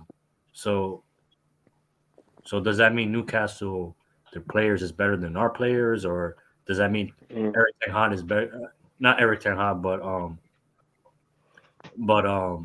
Eddie Howe is better tactically than Klopp. Like, you know what I mean? Like, so I'm just tired of hearing like the excuses now, because now it's like there's no excuse anymore now. If you know, like Fulham is outperforming us, bro. Fulham. No, you're right, Chris. Klopp's never been more of a tactical manager. I think he's more of a system kind of manager. So once he builds his, he just adds players that can, you know, take part in that system. Where all the other managers in the league, I think they set up per team they're playing against. We just kind of go, this is our system, and this is how we're going to play. Which obviously, the last couple of years has been all right for us. But I think now we're seeing a lot more tactical managers in the league. Your Ten Hags, you obviously had Pep. You got Arteta now. You got Silva at Fulham. You've got Eddie Howe. He's not bad tactically either. He sets his team up. He's not bad tactically, but he's more of a system man as well. So I just think it's time for a change. And you're right. I was hearing what you said earlier. If we're going to have a manager that's more of a man manager or just a manager, we need to get a number 2 that's more tactically and can set up with tactics. Exactly. That's true. I think Pep Linders is the one that's doing our setup and our system. But I think what's happening, you know, when it's like a tug of war between the two, because I think obviously Klopp still wants to keep the identity of his team, his system, the rock and roll style football. Where Pep like, no, I want to go away from that. This is why you see certain signings like your Nunes, your Gakpo. He pushed for those guys because he wanted to kind of change the style of football that we play. And I think it's probably a little tug of war between the two. And obviously Klopp is the manager, so he's always going to go with what he wants. Before I jump off, I just want to leave this with you guys. Just a question for both of you. Do you think it's time for us to now start playing with a number 10 going forward for the rest of the season? Yes. Yeah. I've been saying that shit for ages. We need a number 10, bro. Fuck yeah. Yes. Fuck yeah. Thank you. Someone that brings it out. Yeah. I totally agree with you, Enz. I totally agree with you. And listen, before you jump off, can you shout out your channel, please, mate? Oh yeah, look, the guys already know, man. It's Ensman TV. We're over there just getting on people's nerves as always. You know, my wild takes. You know, always support all the players. Some will say I like Joe Gomez more than the rest, but here's what it is. I don't like seeing people get into our players, man, let alone the other fan base, let alone our own fan base. Oh, any player, I'm always going to be there supporting them, man, until they leave the club. But yeah, Rodz, man, big up to yourself, man. You guys remember to like and subscribe. Chris, big up to yourself, man. We need to do a show soon. I tried to obviously get you on the other day, but, you know, obviously you're a busy man as well. So it is what it is. Man. Being in the medical field, man, I have double shifts and stuff like that, so it's a bit. No, I get it, man. My whole family's in the medical industry, so I get it.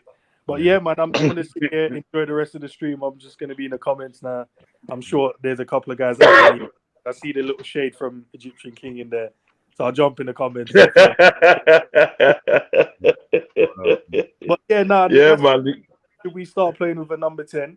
And then, in your guys' opinion, who would that be? All right, but thanks very much, Rodz. I'll be in the comments, bro. Listen, Enz, man, it's always a pleasure to have you around, man. Always a pleasure, my brother. You know what I mean? As I always say, bless up you and the family, King. You see it? Yeah. And the only reason why I'm off camera, because obviously it's a madhouse, bro, so I'm in and out. And I'm like, that's why I've had to mute a couple of times, because everyone's just running around. How's the family anyway? Family good? I'm just in the conservatory right now, just chilling, bro. So, you know what I mean? Right, is that your man's going on, man? Man's got a conservatory in there. Right, stop that. That's some bougie business, lad. All right, Rod, say less. Say less, man. Say less. Big up. Yo, if that's what you consider bougie, then you don't want to talk about me. I have a palm tree outside my house and stuff. I know, but we don't know you bougie from time anyway, big man. No, but so EK, the Napoli, what's his name? Scaloni, right? That's his name, right? The Italian guy. Who is this guy here? No, he asked we should just go out and get the Napoli manager. Spalletti. Spalletti. But Spalletti. Spalletti's kind of old, man. I feel bad for him coming out here and stuff. He's good. He's good. Chris, he's good. He's great. I agree, but he's a bit old and stuff. He's like, what is he, like 100 years old or something like that? Like, you know what I mean? Like, nah, but you can tell. You can tell, like, copy it as well. But you can tell, like, from how he used to coach. He used to coach Roma, if I'm correct, with Salah. Roma. He did Roma. He did quite a few teams in Serie A. You know what I mean? He's done well at them. Yeah, but you can see what he did with Roma, and then his playing style and his tactical awareness now with a lot younger squad in Napoli, like, you know. Yeah. He's man said he said too much, you know. Yeah, but I do agree we need a number 10, but I don't mean the 10 that people might assume, like not the 10/8, like not that. I just want an old school number 10, like an Ozil, for example, James Rodriguez, for example, or one that has that vision, that has that cutting pass that could just, you know what I mean, cut a defense open, cut a midfield open. I think a number 10 role, the 10 from back in the day, is a dying role. I think a lot of players have been morphed, have been changed up to be this more progressive player. So I don't know. I don't know what 10 is out there. An actual number 10, from what I know, that's out there that can be brought in my opinion. Now we have a 10/8, that a 10 that an 8 that does a 10 qualities. We have a lot of those now in the world, but like an actual 10, I don't know of any right now. Do you reckon that? Do you think Darwin Nunes could do that? Do the 10? Darwin Nunes, Yeah. a 10, like the 10 role? No, no. Mason. No, because let's talk about it. Madison. Let's talk about it. Is Madison a natural 10? I don't really watch his game like that. I know. Yeah, he's good at that. He's good at that role still. But don't you think they're talking about? There's talk about like pulling Nunes back. You know what I mean? More into like kind of like a midfield sort of role, sort of like. Darwin. No, So that's why I asked. no. That's why I asked that question. You know what I mean? It's just like Nunes is a phenomenal player anyway. I'm gonna have to look into more Madison. He would fill the. Madison is good. He will fill the homegrown quota we have an issue with. So I'm gonna check him out and stuff. Check him out, and you won't be sorry because there's two players at the end of the day at Leicester that I would take without a flash. Right, is Tillemans. I would take him, and Madison. Do you know what I mean? So yeah, I have a wild Madison's quality. I have a wild take because I know we have this homegrown issue, right? I would sell Simicast and bring in Luke Thomas. Luke Thomas. He's Who's he play for again? Leicester. He plays for Leicester. Oh yeah. It's a weird. Because I know. It's a weird. It's a weird take because I know people don't want to like sell Simicast. They think he's like the second coming of like the second best left back in the league or something like that. But I just don't see enough of Simicast to be good enough to kind of like take over the position from Robertson, in my opinion. Because I think I think when you really think about it, Klopp, regardless of the fact, Klopp has his favorites. So it doesn't matter how bad Robertson is, Simicast is not coming on. He isn't. He isn't. He has his favorites. It's just like the Mo Salah situation. But if you were to go and either sell Simicast and bring in Luke Thomas, that's a lot younger. I think he's 21 years old. He's going to fill that homegrown quota, so we can now be more flexible in regards to signings. And then by the time Robertson is of age, because he's getting up there in age, and it's time for him to retire or leave the club. Luke Thomas is already there. He fills the homegrown quota. Yeah. Kieran Tierney, he has injuries issues. I'm not. He's quality, but Kieran Tierney. I'm not feeling him. You see, saying that though about injuries, yeah. That's the only negative that I would say with Madison and Day. He's had a few injury issues. Oh, really? You understand me? But that's the thing though. We in the summer we need 4 midfielders. So now we don't naturally play with a 10, right? So Madison's a 10, but there's going to be games. Yeah. He's not going to play 60 games a season. He might play half. Yeah, that's what I'm trying to say. That could be good. He might play half of that, and then we might go to a 4-2-3-1, put Madison in the 10 role, and then there's games. You have to like switch up. Like you have to be tactically flexible. There's going to be games that we have to play 4-3-3. There's going to have to be games that we play 4-2-3-1, and then you just interchange. We have this 5 sub. We have to use all the 5 subs. So I'm gonna look. Let me tell you something. Yeah, mm-hmm. You put a Madison behind Darwin Nunes in a game, like in a 4-2-3-1. Yeah, brother, you're cooking. Let me tell you something. You're cooking. I have to look into Madison. Who would you guys take if you had to pick one midfielder? Because I know we're being linked to Mason Mount. Will you take Mason Mount or Madison? Madison. Yeah. Madison. I'm taking Madison. Big man, I'm taking. You see, Madison scores more goals than Mason Mount, you know. And arguably, Mason Mount is in a better team than Leicester. Yeah, right. I How am much? taking Madison because Madison it's got a good long way. All right, look up the game. Yeah, right. With Leicester versus Liverpool, or Liverpool versus Leicester, however we would put it, and it was at Anfield and for that. And you see, was it Madison's long range shot against us? It was a scorcher, blood. We won the game. Don't get me wrong. We won the game. It was a scorcher. Ooh. Hey, his contract, Madison's contract expires in 2024. Madison's contract expires in 2024. Go for him. And then Go for him. so the Calvin Ramsey thing. I don't know. Like, I don't know about him. I know like people in Scotland like think he's like the next big thing. He probably is, but his inability to kind of like stay fit, and I know he has like growth issues. Like that's the reason why he's injured. If you look into it, he's struggling with like he's growing, so he's in training. He gets a lot of niggles and stuff. He just got surgery the other day, so I'm okay with Trent going to midfield, but we have to bring. I want that to happen. We need a badass right back though, and I don't know who that is. I don't Listen. I'll tell you something.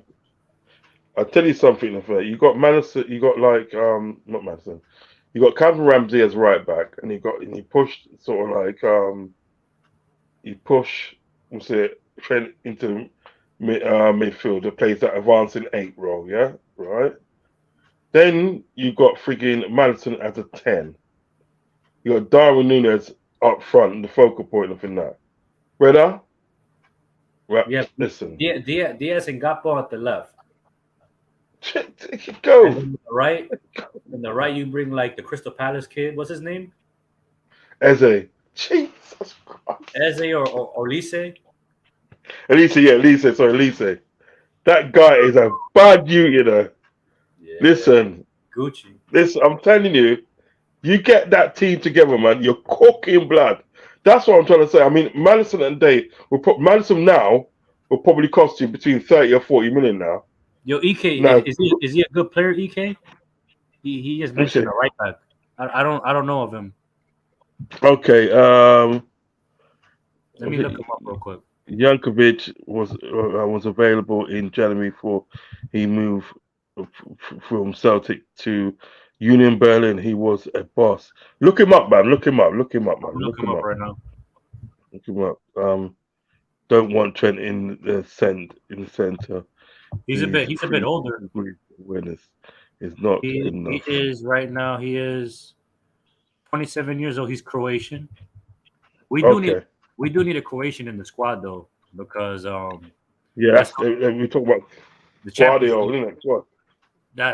He's so good. But apparently like I saw a stat like every team that's won the Champions League has had a Croatian in their squad. So we need a Croatian.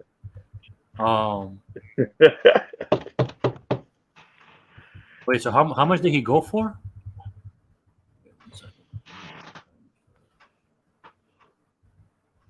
He only went there for 8 million. Jesus Christ! How much did 8 million? How much did we buy a Ramsey for? 4 million. See, that's what I'm trying to say. Big man, there's players out there, but you got to be savvy with your money, dog.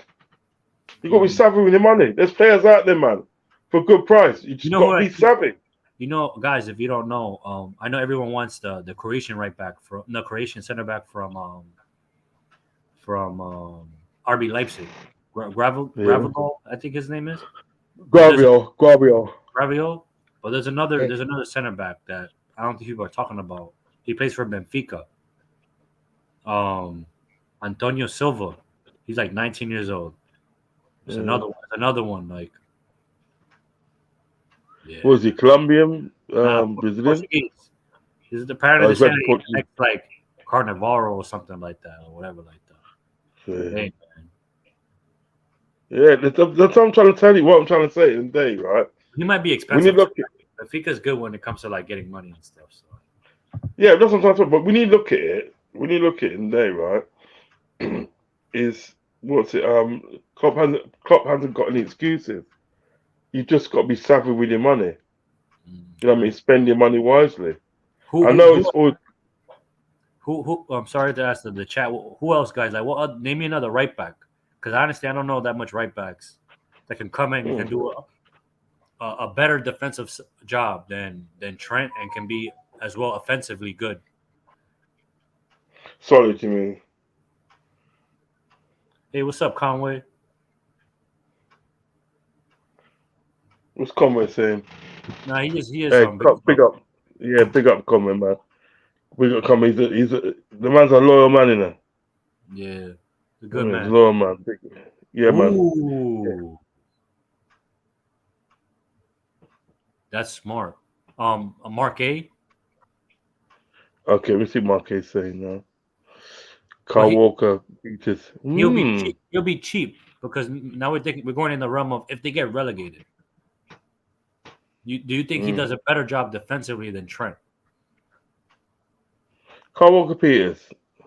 I don't know that much of him, but I know he's English, right?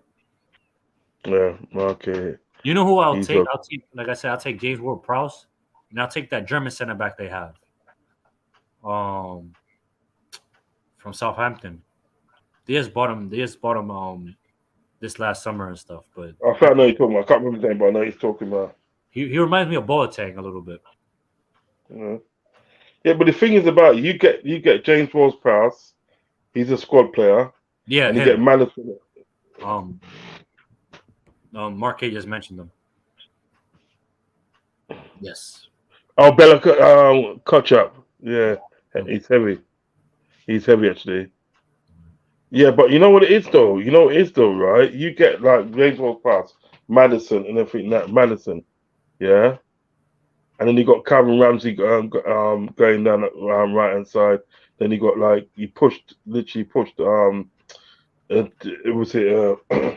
Lansard into midfield like he's advancing 8, so he's more close to the goal. You probably get you more goals and stuff, yeah. Right, I think so. And then you got sort of like obviously James Madison playing the 10 and everything like that, right? I'm telling you, he's gonna clot it at every angle, you know. He's gonna clot it at every angle. That's what he does. You know what I mean? Yeah. And I think at the end of the day, right, he does well. With Klopp, he does well. Klopp would get a different dimension to his game because the thing about it, James Madison was linked with Liverpool when he was with Norwich. And that really? before he went to Leicester, he was with Norwich and he was linked with Liverpool and that, right? But like James Madison in my team, I would take that all day long. Seriously, all day long. Because Declan Rice going to Arsenal, isn't he? Dumfries. Yeah, he's good. He's good. You guys heard the rumor, right? So if they don't qualify for the Champions League, which I don't think they are, they have to do a fire sale because of they have financial issues. And apparently there's rumors. Who's Atalanta? No, Inter. Is he with Inter? I thought he was with Atalanta. I think I think he's in Inter, if I'm correct.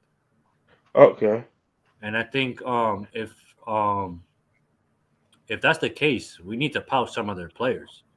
Listen, fam. Listen, I'm on it. One player I do like.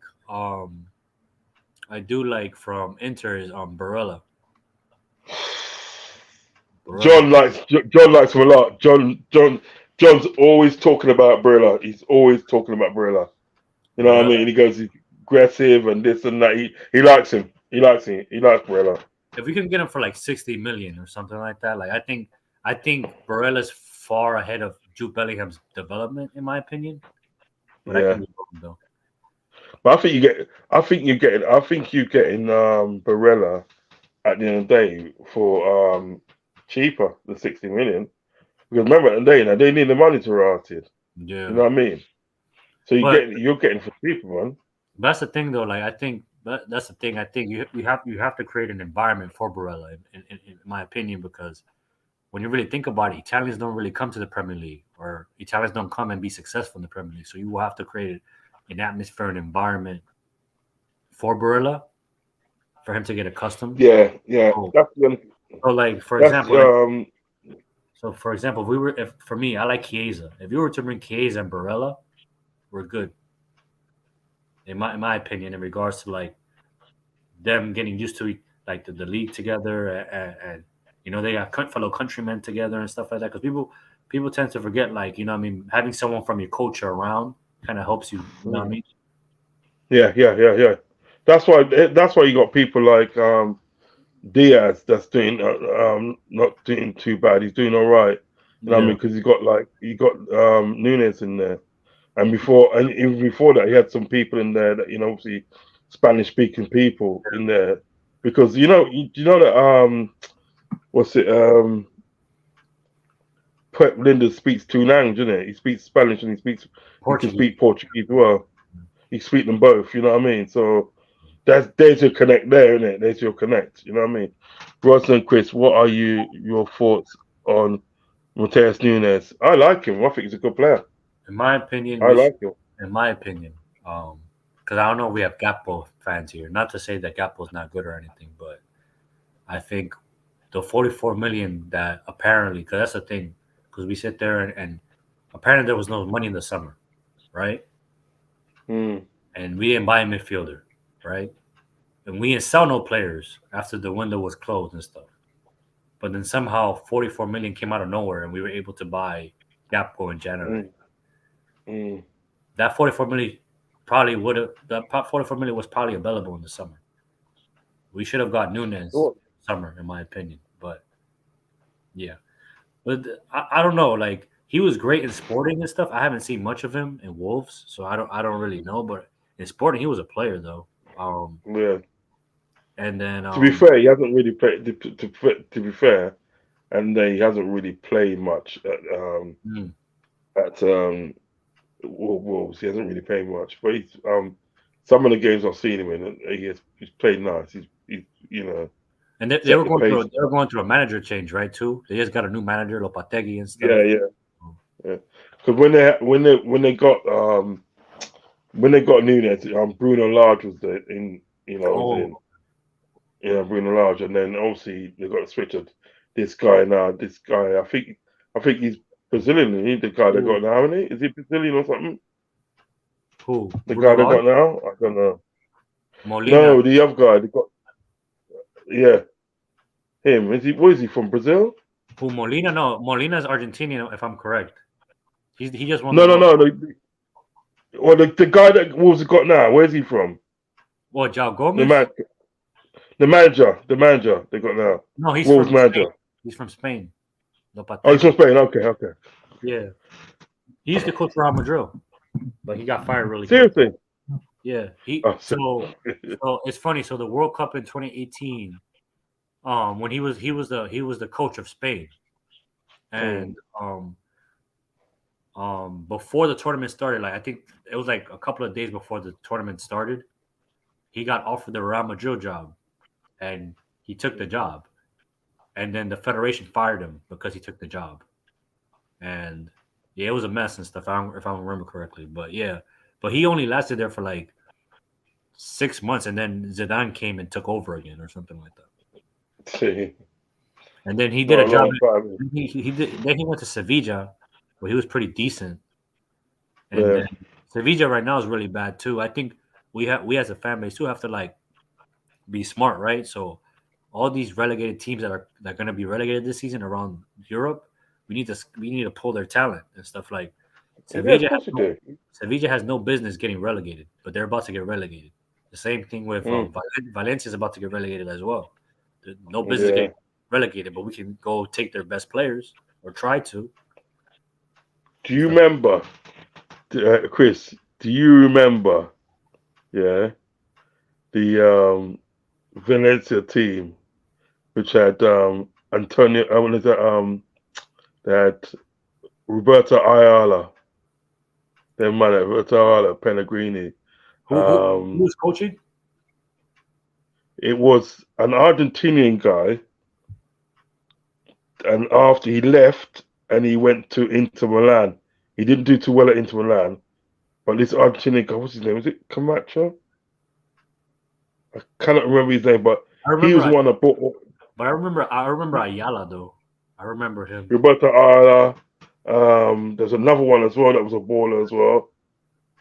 They had the cream. They had the cream of the crop of Argentina players at that time. You know what I mean? Argentina's always been is another country that has always been able to develop talent. Like there are no shortcomings in regards to getting talent. Like Brazil, Argentina, right now Uruguay. They're just right now. I don't know what they're doing. They're producing them through a coming in there. Yeah, man. They're like they always have talent and stuff. You know. Like, and I think what really helps too is the fact of like teams like River Plate. River Plate always like if you know about River Plate, man, their development system, like they have a plan and they're not gonna change their morals and they develop talent like crazy. Facts. Might take a look at that game still, you know. Hakimi. Well, Hakimi, he's right, but Hakimi ain't leaving now. I think he's with Bayern. I think he ain't leaving Bayern. He's PSG. Oh yeah, but he was with Bayern though, wasn't he? Before, wasn't it? No, he was with Dortmund. He with Bayern before? Dortmund, Inter. He's Real Madrid, Dortmund. Then he went to Real Madrid back. Then he went to Dortmund back. Then he went to Inter. And then from Inter, he went to PSG, if I'm correct. Then PSG. Okay. I would do a swap. Give me Hakimi and I'll give you Salah. Yeah, Hakimi's a bad boy still. Yeah. Hakimi's a bad boy still. But what's it? Hold on. That's better. Albert, best up by Uncle Albert. Right, I'm gonna wrap the show up still because I need to get something to eat. You know what I mean? Because all I've had today is an egg sandwich and a cup of tea. That's it, you know. Oh, man, what are you on a diet? What's going on with you? Huh? You were on a diet or what? I don't know, man. I've been doing some stuff. I've been doing some stuff today, and you know what I mean. So I didn't obviously get a chance to sit down and have a full meal still, but I'm gonna do that still. You know what I mean? Yeah, I'm about to get something to eat. Huh?